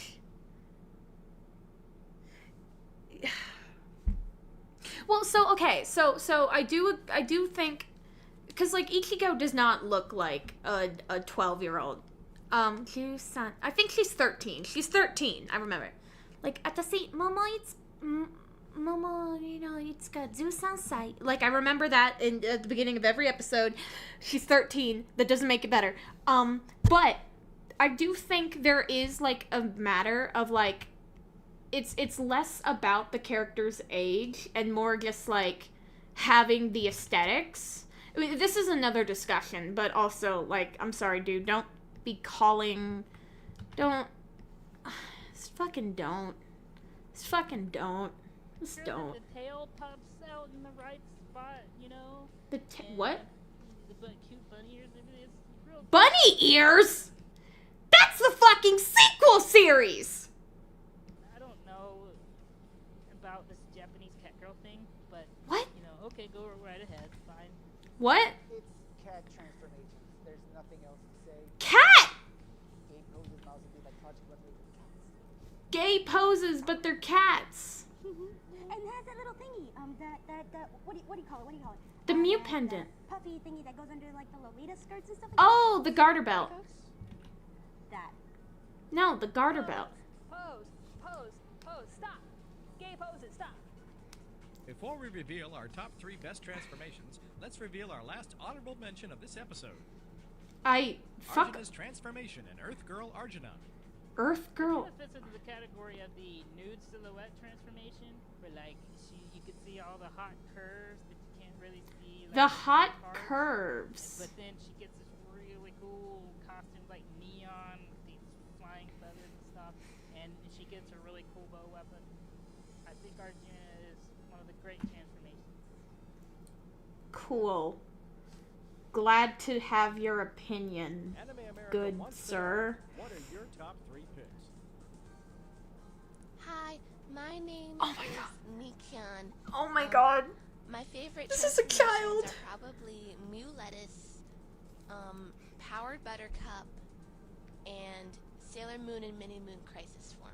Hi, I'm Katie Flanagan, and my 3 favorite anime transformations are Mew Ichigo's transformation, Oh my god. Fate Complete transformation, and Utao's Dark Jewel transformation.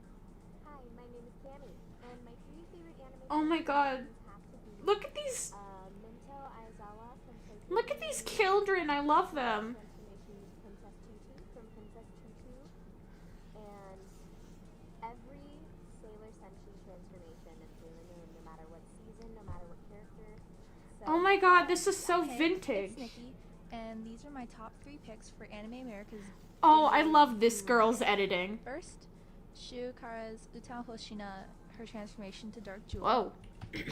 In Tokyo Mew Mew, Zakura's transformation sequence, because as a child I thought she was a total badass. Hell yeah.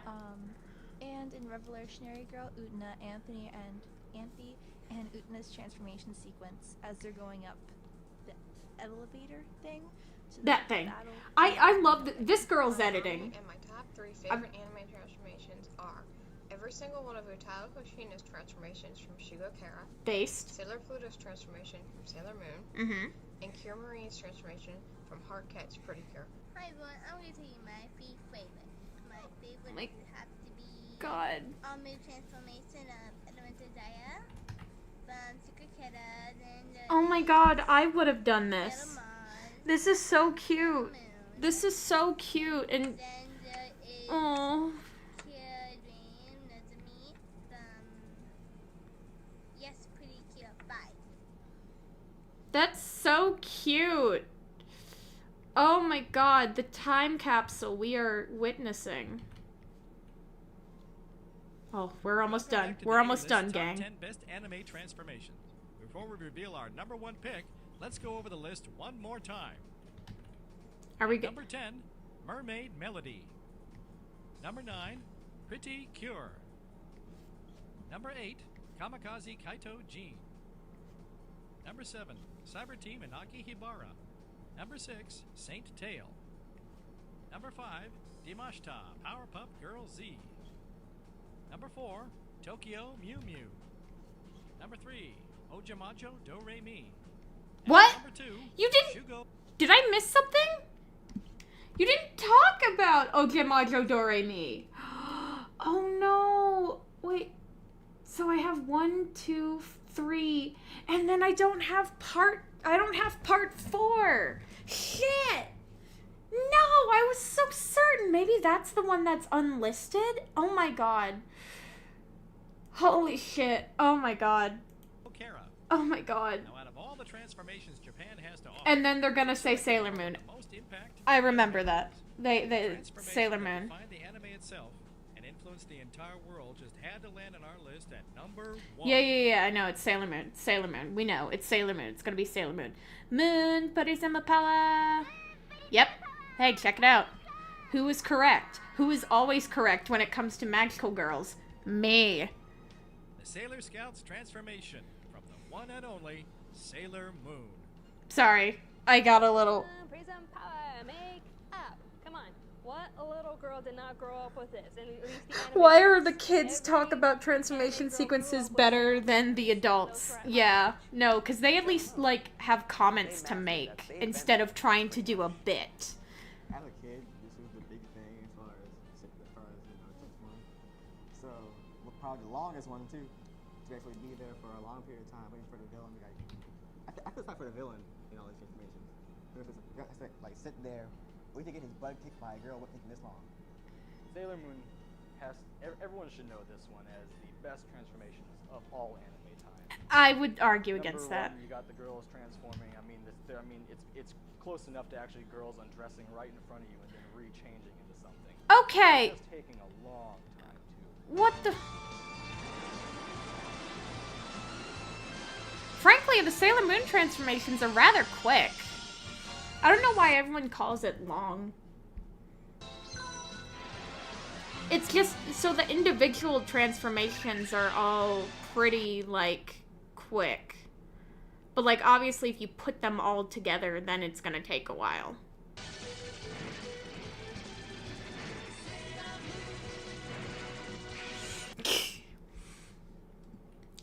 These people are driving me insane, I'll be real. Like... Sailor Moon. Okay, like, we get the bit. We get the bit. We get the bit. You can stop.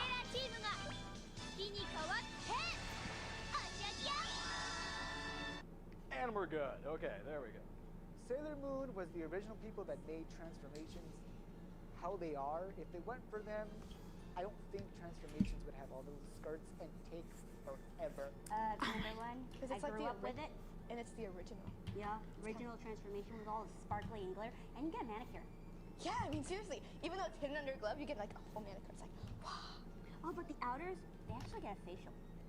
That's true. Well, that's not really a facial. They just get lip gloss. You ever wondered why girls take so long to get ready? Oh my god, this is just a bunch of sexism. Out of all the transformations, this is the cutesy top, best out of all the transformations because it set the standard for transformation. I'll be honest. How the transformations should be, watch Sailor Moon. I feel like the Tokyo Mew Mew transformations are better than when we were in elementary school, she was our icon. She was our hero. And she basically, like her and her Sailor friends Moon's. define the meaning of transformations. Sure, it's long, but it defies the characters. Sure, defies it's their long. powers, Does and it? Like, it's just, one epic stuff to look at. And I remember, coming home from school, I would always, go into okay, nostalgia. thank God my parents gave me cable in my bedroom. Nostalgia bait. All right, cool. Sailor Moon. I will not deny that fact. I transformed with Sailor Moon. I grew up with her. Yeah. I'm proud to say it. I am a Sailor Moon fan forevermore. Yeah. Okay. Thank you for watching episode 3 of the A-List, Top 10 Best Transformations in Anime.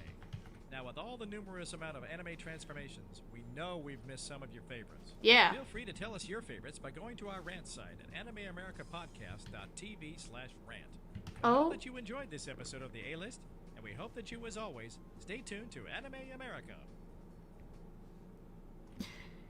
That was an interesting experience.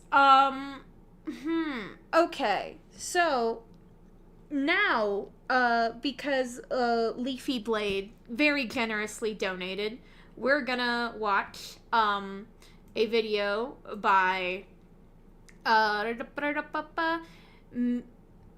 Mystère Fusion about the live-action Sailor Moon series. I have actually watched some of it before, But oh my god, I've been live for a while. I'm still feeling it. But yeah, so we're gonna watch this. Thank you, Leafy Blade. Leaf Bladey. I've been getting your name wrong. I'm so sorry. But yeehaw. I don't need you to find the differences between this picture and this picture.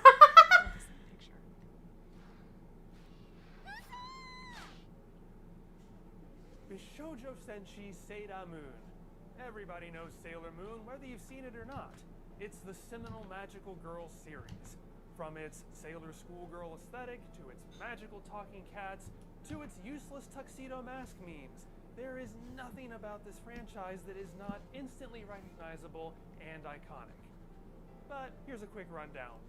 Schoolgirl Tsukino Usagi fights off monster attacks from the Dark Kingdom as Sailor I have to Moon, go bye. Have a nice assisted by stream. Sailor Thank you. You Mercury, too. Mars, Jupiter, and Venus. She's in love with the dreamy, mysterious tuxedo Leafy mask. Baddie. I'd The love girls Leaf eventually find out Baddie. that in a That's past funny. life, Usagi was Princess Serenity of the Moon Kingdom. They were all reborn in the modern day after a war that broke out between the Earth and Moon Kingdoms killed them all. Now they fight to prevent the same evil entity from gaining power again. Yeah. Sailor Moon started as a manga series by Takeuchi Naoko in 1992, followed by a concurrently running animated version that later started adding letters to its titles like some other popular anime franchise we talk about on this channel. Dragon And Ball. in the 21st century, the Sailor Moon manga When was adapted this? again into When a was new this video animated series made? that spun off into 2 more years movies. ago. Huh. And Interesting. that's pretty much everything. I can't imagine that we're missing any important milestones or whole series. That would just be silly. Oh, right. Silly me. Yes, there was a live-action weekly Sailor Moon Yeah. series retelling just the first story arc that aired in Japan from October And it was 4th, kind of 2003 awesome, through actually. September 25th, 2004. It's the story you love, but updated for the early 2000s. That means we are smack dab in the middle of its 20th anniversary, but I rarely see anybody talking about it. When I posted my live-action Sailor Moon is the distracted boyfriend meme in a Sailor Moon Facebook group, well, it actually did far better than any social media post I've ever made in my entire life. Seriously, I wish the posts I make promoting my channel would do nearly as well. But I was still shocked by how many comments were from people who had never even heard of this show. And that was in a group specifically for Sailor Moon fans. This doesn't get nearly as much love as any other incarnation of Sailor Moon, which is a shame because, as far as I'm concerned, it deserves a hell of a lot more. When live-action adaptations like One Piece have suddenly become insanely popular, why are we still sleeping on this show? Yeah. You know, besides the fact that it's never been released outside of Japan. I was being rhetorical. But I include myself in that sleepy list because I had never seen this show until last October. I always knew it existed. In fact, I think I even had a poster of the cast as my desktop wallpaper when I was a teenager. I just never made the effort to watch it. Okay, this feels a lot more earnest. Needs to be remade in live action, or should. But when I realized it was the 20th anniversary, I decided the time had come to finally give it a chance. My impressions were as follows. Oh, how silly, how cheesy. Look at them trying to recreate classic moments from Sailor Moon, only not as convincingly because it's in live action. Oh, these fights look so stupid. How hilariously awkward. You know what? These characters are really starting to grow on me. Hey, I didn't expect them to take the story in that direction. That's brilliant. What is happening? How did I get so invested in this? Why am I crying so much? Something I thought would be a fun, silly thing to laugh Okay, at this. was very much that, but actually, This is very. finished the I whole like series, this. I can easily, confidently say that this is not only worth watching, it is by far the best telling of this story that has ever been made. Disclaimer, I have never seen Crystal, but from what I've heard about it, I still feel pretty safe in that assertion. Huh? So, to celebrate the 20th anniversary, as well as the legacy of this undervalued, overlooked show, I am going to be devoting time this year to multiple videos on this topic, starting here with my impassioned hopefully persuasive primer on why you should be watching live-action Sailor Moon. This video already, like, it has the energy of, like, those, like, early 2000s, 2010, like, online reviewers of movies and games and stuff like that. It has that energy, but it feels so much more, like, earnest and like, genuinely excited rather than just, you know? It's not Nostalgia Critic. This is also the average Super Sentai experience. Yeah, exactly. I think the nature of this exercise requires me to be a bit more thematically appropriate. Are you gonna transform? Mercury power make up! Tuisei Nicolate, Oshiokyo. Hey, I bought all this for New York Comic Con last year. Of course I'm going to find a way to work it into a video. I love... Uzami's little tax write-off. You are.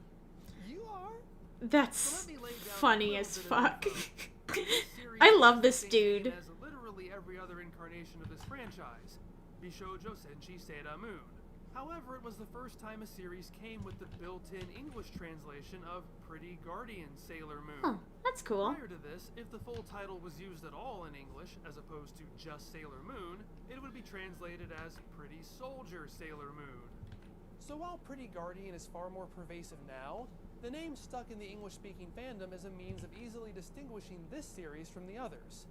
Even now, it's fairly common to hear this referred to as PGSM. For the sake of convenience, I will as well. Given that this is a primer, I will try to avoid major spoilers specific to this version of the story, and there are surprisingly many, even if you are familiar with other versions of Sailor Moon. I'll be going deeper into the story in later videos. Let's hope this stream won't get copyright strike. Well, so no, the reason I got a copyright strike the last time I did like a Magical Girl React thing was because instead of Magical Girls, I just ended up talking about the case study of Vanitas, and like Aniplex themselves came down and cast their bolt of righteous copyright fury against me because I was showing clips of it and stuff. I doubt that this guy is gonna get mad at me. But again, and I mean, like, everyone should go watch this video. It's really, really good, and it's kind of fun. Already, I'm having a great time. I'm not going to avoid things that are obvious. The rude guy Usagi's always bickering with is actually the dreamy tuxedo-clad guy who's always saving Sailor Moon? Gasp! That's not a spoiler. Those are the ground rules. Let's go. Yeah! So, why does PGSM work so well for me? I'm going to go into great detail as to why, but as I was browsing Reddit, I came across this quote that sums it up far better than I ever could. It has become my go-to stick it on the back of the DVD box review that would sell 1 million copies. Here we go. Yep. PGSM is like a soap opera mixed with Power Rangers, directed by David Lynch. It's an LSD-fueled rocket sled of entertainment, and I cannot recommend it enough. Okay. If that doesn't make you want to go ahead and shut off this video to track down the series and watch it, I don't know what will. But let's keep going anyway, using that quote as our template. It's like Power Rangers. This one should be obvious. Yeah. Author Takeuchi Naoko has stated she's a fan of Super Sentai. It inspired her work on Sailor Moon. Those similarities are clear in all versions of the work, from its color-coded team, to its epic posing, to its signature attacks. So naturally, when a live-action television version was created in the same country, by the same production company that makes the same Super Sentai franchise that's localized into Power Rangers, those similarities would be even more apparent. Yeah. Having spent the past 3 years comparing Zyuranger to Mighty Morphin Power Rangers, I was immediately recognizing filming locations shared between Super Sentai and PGSM. And yes, that includes filming your big pyrotechnic fights at Mount Iwafune. Truly the Oh, Vasquez Rocks is of that the Japan. name? Is that the Even name? The Putty Patroller costumes from Power Rangers are reused in this series. Oh, If that's you were cool. used to the production values in shows like this, if you were used to weapons looking like toys because they are most assuredly sold as toys, Oh my if God. you're used to believing that a few plaster statues thrown on the ground make a wholly different dimension, if you love a good rubber-suited monster, Yes! if you spent your childhood using your imagination to pretend that brightly colored costumes are in fact magical armor, Yes! you will feel right at home here. Oh, If you're hell expecting yes. Marvel Studios quality production Oh, values, no. everything is slick and expensive. Oh, absolutely and not. your way to magical worlds with no effort on the part of your imagination, you've come to the wrong place. Oh, yeah. What else can I tell you? Yeah, no, You find this this is style of cheap. filmmaking charming, This shit is cheap and quick, and I love it. Power Rangers and 1940s Batman serials. Schlock is cozy to me. Hell I don't yeah. need convincing effects to suspend my disbelief. I just need a story I can believe in. And that's good because this CG is bad. Oh, I do know. Luna's CG model is. Aren't going to look as good as they did in animation. Ugh. There's not going to be the beautifully ethereal line work of the manga. The transformation sequences aren't going to be as flowing and acrobatic. Yeah, but they're going still to be really stiff fun. and clunky with actors on turntables while the footage is undercranked. Well, except for Sailor Venus. Her transformation sequence is so wonderfully, incredibly, ludicrously extra compared to all the other girls. I forgot the She transformation gets item. yeeted straight into space, and that's just how it starts. Oh, wow. 3 versions of Minako strut down a catwalk only she can see. She spends an entirely inordinate amount of time reenacting every early 2000s Herbal Essences commercial. And then to cap it all off, tiny Faye gymnasts create Sailor Venus's signature hair and bow through the power of miniature rhythmic gymnastics. Alright, that this sounds is amazing. awesome. This is the coolest transformation sequence I've ever seen in anything. I defy you to find a transformation sequence in all of the anime Again, canon that even this has like early video reviewer energy, but like given the long Super Sentai tradition so of crafting great-looking genuine martial and arts full of fights week to love. week, you'd expect that to carry over into PGSM too, right? Right? Well, frankly, the battle sequences sometimes look like you and your friends got together at the local con and shot a fan film. Yeah? The action is That's the something vibe can I definitely love. see turning people off. Fans even have a derisive nickname for it. Ballet Foo. It's a lot of spinning and leaping. Movements are slow and clunky. Yeah, but like that's kind of the fun part. So gently, and that tends to break my immersion. But here's the thing. It does get better. The show shakes off its early awkwardness and starts choreographing better fights. The performers get better at selling those hits and falls. Towards the end, they even start using practical effects on occasion instead of just CG. Ooh. The violence is pretty stylized. Usually battle damages no more than smudged faces with the occasional burned glove. I can't Burned imagine glove. how hard it was Yes. to keep these white costumes clean. But what never changes? These girls love to cartwheel. They cartwheel all the time. Even if it's far faster to walk somewhere, they will cartwheel. Yeah. Drinking games are very much not my thing, but if you decided to make one out of this, you'd probably die. Compared to Sentai, where the characters wear helmets, there are fewer opportunities to use stunt doubles. Heck, according to Azama Mew, who played Sailor Jupiter, she had to do most of her stunts herself because they couldn't find a stunt performer tall enough to double for her. Oh, that's funny. That's a real Sailor Jupiter problem if ever I've heard one. But the fact of the matter is, given how much animated Sailor Moon's action is just recycling the same attack sequences every episode, Yeah. I don't care if this isn't always amazing. Nobody comes to Sailor Moon for the fighting, and it's refreshing to see the girls rely on regular hand-to-hand combat skills at all. Before I conclude this section, let me also address that, yes, the girls don't have their signature hair colors unless they're transformed. Well, yeah, that's fine. I've seen a few people complain about this, and I just don't get why. It's one of the few concessions to What am I reality drawing? this show makes. I'm drawing my, one of my magical girls. Probably wouldn't make a lot of sense for a Japanese middle schooler to I know that I said I was gonna draw, like, more sprites for, like, my videos and stuff, but then, I don't know, I wasn't feeling it, and I've had this picture, like, half finished for a while, so, be walking yeah. around with blue hair. Yep, you can occasionally see the lace fronts on those wigs, but again, that's the kind of show this is. Yeah. The hair changes It's called make for slightly magic. more convincing disguises, as opposed to them all looking exactly the same except for their new outfits. As long as Usagi has her signature dumpling-shaped pigtails, which she does, I don't see what's worth getting worked up about. Yeah. Commercial. It's a soap opera. Again, this isn't exactly And? outside of Sailor Moon's wheelhouse to begin Is with. that a The franchise has problem? always had tons of unrequited romance. I love the shade pain, coloring. It looks like loss, comic art. death, Oh, thank shocking you. revelations. So what you I'm not gonna keep the colored well, actually, I do really like it for this piece, because normally what I do is, like, I have I shade in a color that is radically different than everything else, and then I will, like, turn those colors into like a more appropriate shade color. But dang it. Now I'm conflicted. Come to Sailor Moon for. But this is where PGSM particularly excels. Now, its first few episodes are fairly straightforward adaptations of the introductions of the characters. They just tend to not be as good because they're trying to recreate those iconic moments with their tokusatsu production values. Everything feels a little softer, a little hokier. The earliest episodes are definitely the weakest.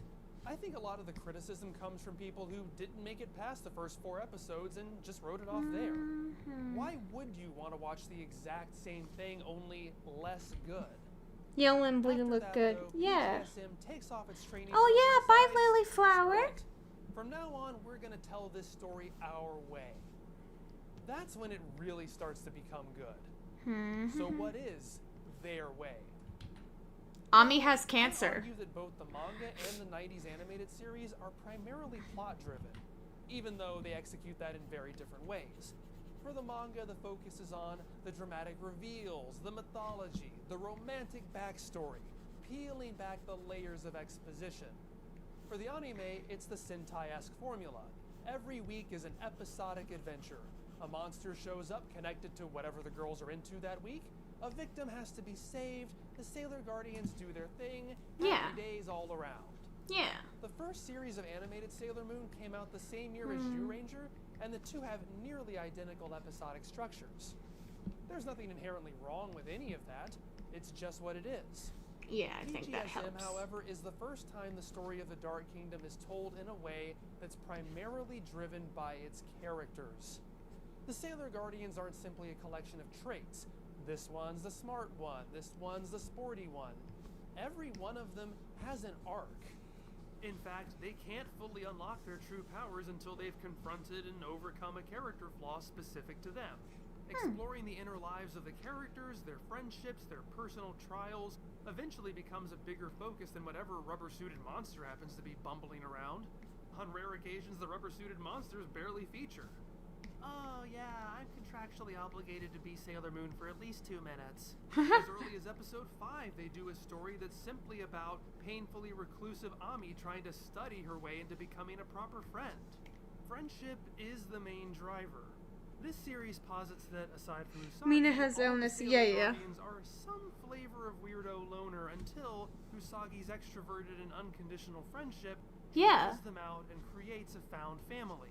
They start spending time at their hideout even when there isn't any work to do, just because it's really the only home they have. I love this idea so much. It's something I've never really seen Sailor Moon explore outside of briefly bringing it up in the Sailor Moon R movie. They really put these girls through the ringer, be it Ami's crippling levels of insecurity, to Ray's dad slapping the taste out of her mouth like she owes him money. Oh my to God. Minako's, well, I can't even get into her right now. She's a soap opera in and of herself. She's also a pop idol in this version. The show is really unsubtle about its emotions. There's even a sequence where Usagi has to chase Mamoru to the airport to tell him how she really feels before he leaves forever to study in London at the University of Saintford. Again, I thought this was just going to be a cheapo toy commercial. I didn't expect to have my heart broken on a regular basis. There's almost no combination of characters that isn't played with, and they often come into conflict with each other. In particular, Rei and Minako have a competitive antagonism that lasts for most of the series. But that just makes their relationships deeper. When they do come together as friends, it really feels like it's been earned, that they have been through hell together and forged bonds that will never break. That's not too dissimilar to the actresses who played them, who are still very good friends to this day. Oh, What I really love do about this kind show of is that like. it explores the effects finding out about their past lives would have on the characters. That's something I've always been disappointed they accept so easily. Here, their responsibilities really start to weigh on them, and they all have different philosophies about it. For example, Minako is fully driven by her mission. Rei comes to resent it. Usagi initially breaks down, terrified this means that her mom isn't actually her mom. Usagi and Mamoru have to work out whether their love is destined to bring about disaster and whether it's worth pursuing in light of that risk. It's good destiny versus free will stuff. Another exciting element is that all of this applies to the villains too. The four Heavenly Kings are such a letdown in the manga. They are introduced just to die immediately. Their backstories are revealed way too late to further them as characters. They stick around much longer in the animated series, but they are still largely functional to create the external conflict of the week, and they still primarily exist one at a time. Here, they finally get to represent the dark mirror images of the Sailor Guardians they were seemingly created to be. That's They were really to cool. Mamoru's Prince Endymion what the four Guardians were to Usagi's Princess Serenity. As villains, they interact with and manipulate each other. They compete for Queen Beryl's affection. They have different goals and loyalties. Zoisite wants everyone to remember their past lives, while Kunzite just wants to burn everything down. The allegiances of heroes and villains alike are constantly shifting. Sometimes they even have to work together to further their specific agendas. Everyone has their own baggage they have to sort through. That guy's What helps screaming. tell these intertwining stories is that all of these things have consequences. After the first 10 episodes, PGSM becomes almost entirely serialized. It's not a monster of the week structure. Sometimes a monster's introduction will serve as a cliffhanger, or will hang around for multiple episodes. And that's mixed among oodles of ongoing character beats.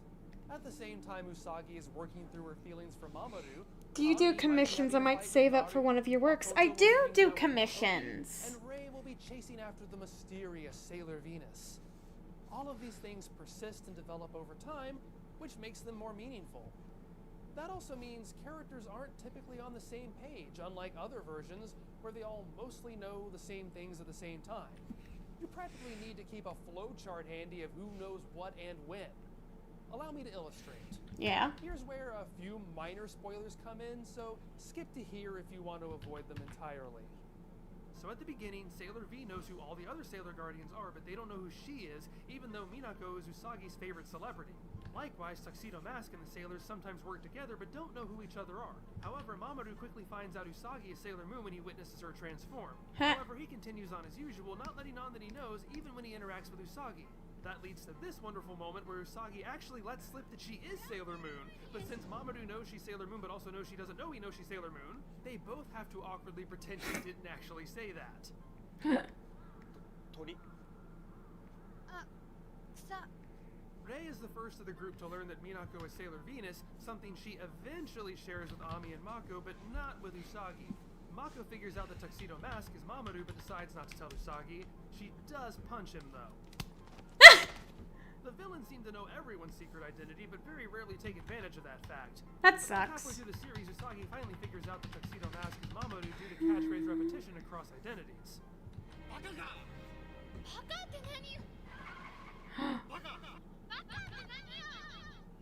Oh no.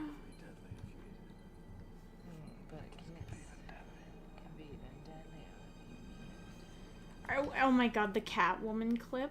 Far later, Venus teams up with Zoisite to erase Usagi's memories of Mamoru, but she ultimately can't go through with it. Since there's no Hallmark card for mind violation, Venus instead gives Sailor Moon Aino Minako concert tickets, leading to this wonderful exchange.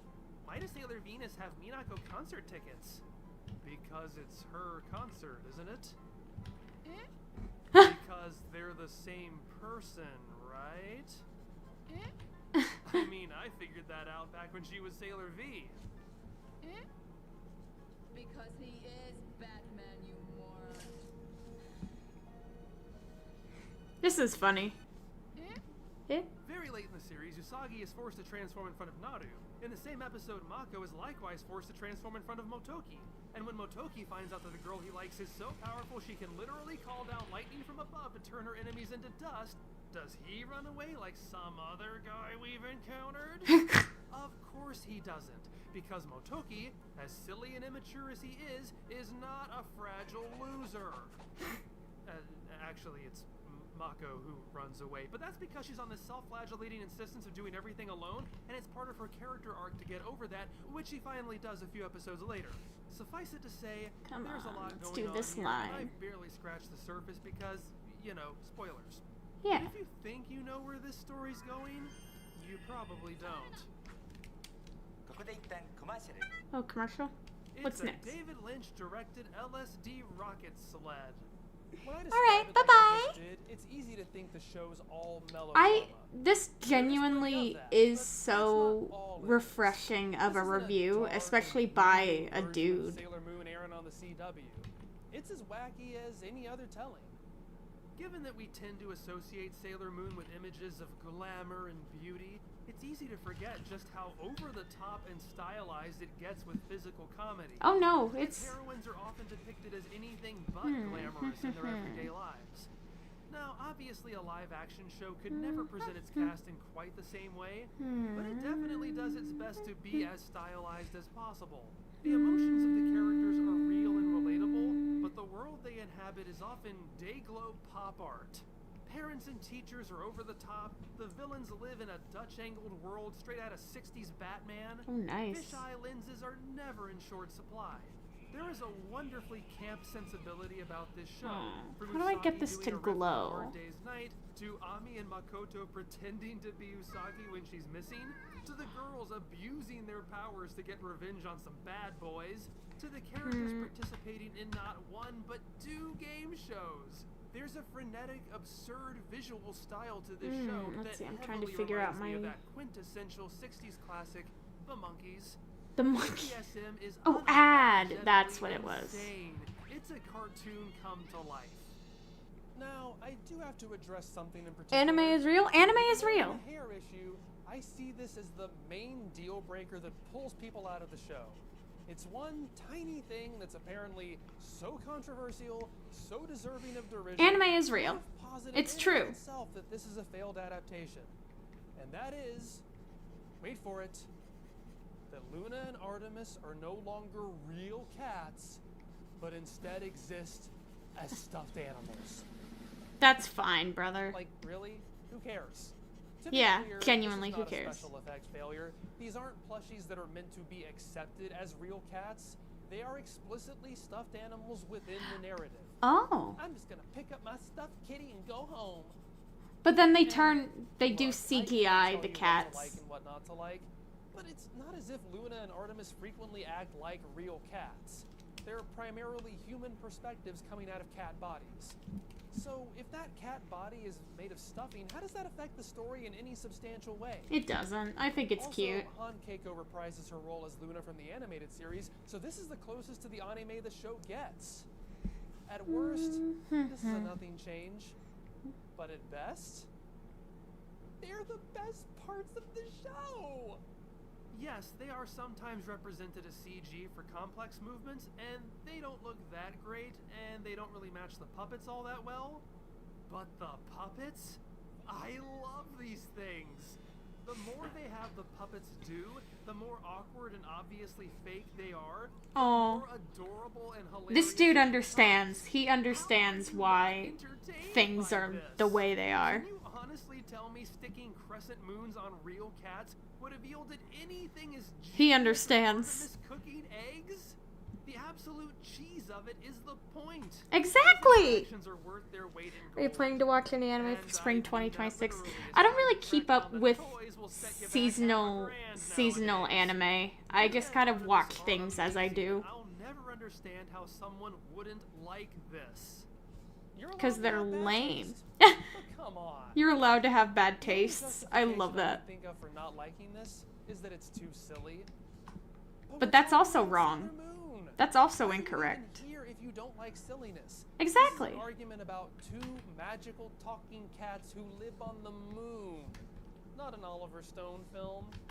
But I think that's what I'm most impressed by. There is never a moment that this show feels ashamed of itself. Yeah. It has no shame whatsoever.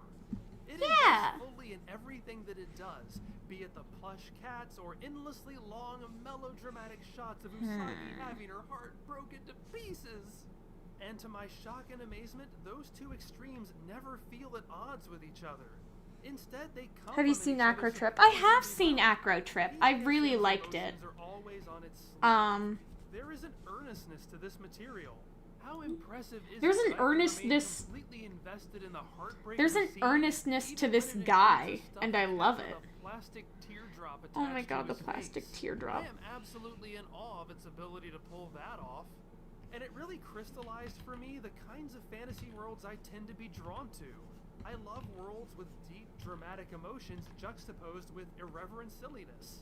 It's Dragon Ball. It's Avatar: The Last Airbender. That's why I fell in love with Super Lesbian Animal RPG last year. What? Those are all cartoons, where reality is a lot more pliable, where there's so much more leeway to drift from the literal. I was skeptical as to whether something so broad yet so sincere could I be really liked involved in Acro the Trip as it constraints of aired. live action. Now, when I Let's first saw the quote see. comparing this to David Lynch, I thought it was a bit hyperbolic. This is a toy commercial for children. But then it hit me. I actually had seen this accomplished in live action before. A show that was equal parts melodrama and absurdity that somehow fit together. Let's building on see. each other rather than diminishing How each do I other. want to frame this? It was Twin Peaks. What? A show about investigating the horrific murder of a teenage girl and how that I need affects to the watch town in Twin which she Peaks. lived. That's also about the most ridiculous people you could ever meet. Half the time, you don't know whether you should be laughing or crying. So, yeah, this is Sailor Moon by way of David Lynch. Pretty Guardian Sailor Moon is Twin Peaks for the middle school set. It's Twin Peaks. More little girls deserve Twin We'll Peaks. workshop the title. So that's the live action Pretty Guardian Sailor Moon. It's tokusatsu cheesiness, it's soap opera melodrama. It's a coming of age story with dynamic characters. It's a stuffed cat playing the tambourine. I reiterate that I did not go into this expecting to love it nearly as much as I do. I apologize to all of my friends I've been raving nonstop about this too for the past 4 months. No, Princess Orchestra's gonna This is end. an amazing experience, and you owe it to yourself to track God, it down I've been if any loving of this it. sounds even remotely appealing to you. You're smart cookies. I'm sure you can figure it out. But honestly, it would just be amazing if this could finally get officially licensed for its 20th anniversary. Or any time, really. I would so pay money for this. Let me give you my money. Anyway, please be sure to check out my ongoing series, Dragon Ball Dissection, or, a bit closer in theme to this, my recently completed Mighty Morphin Zyurangers series. When I come back to PGSM next month, I can finally scatter spoiler warnings to the winds. Yeah, hey, Leaf Blady, thank you so much for recommending that video. That genuinely was just a nice video about a guy talking about something he likes. That was really nice. Thank you. Is that the one by the Symphogear guy? Yes, Princession Orchestra is the one by the Symphogear guy, and it's also really, really, really good. I love it, and I don't know. I miss the boy. I don't know. I also don't know what to do with this fucking background. God damn it. Jet and Arcana Shadow are my favorite from Star Detective Precure. I've actually been watching Star Detective with my roommate, and that's been a lot of fun because they have no like frame of reference for Pretty Cure, and this is like the first season they're like ever really seeing, and so it's a lot of fun, and I feel like Star Detective is a lot more like childish and formulaic this time around. But I mean, that's not a bad thing. It's just like, huh, okay then. Oh, God damn it. I feel like I want to do more here, and I don't know what I want to do. No problem. I also watched Madoka Magica with him in the past. He loved it. Yeah. Yeah. Wait, what? Let's see. I'm trying to think. Cause we do have three more videos. There is How to Beat the Magical Girls in Puella Magi Madoka Magica by How to Beat Anime, which is probably gonna be fucking stupid. And then a lot of people were recommending me The Tragic Fall of the Mahou Shoujo genre. And then there is The Anime Tourism Problem by The Anime Man. It is late though, and I am tired. And I also just need to like get up and stretch. I need to drink more water.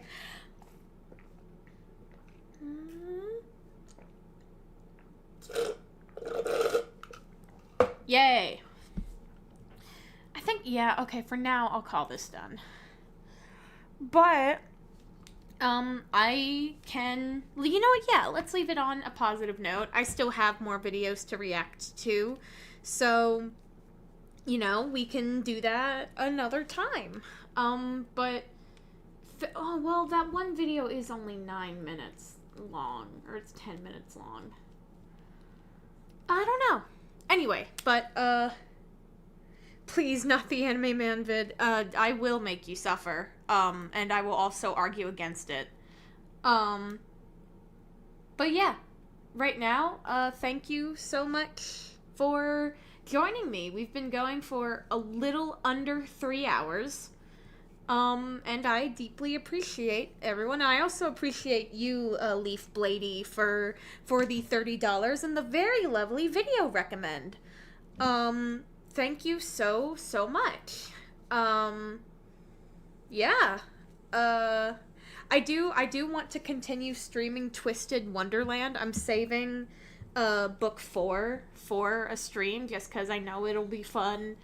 And I do have a bunch of videos in the works. I am constantly jumping between projects because I have no...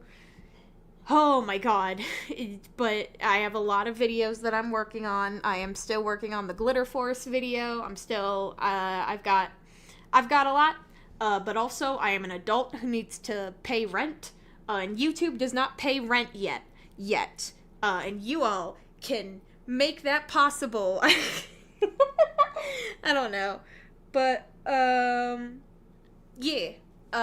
Something Patreon, whatever, I don't know. Anyway, but thank you so much for joining. Yay!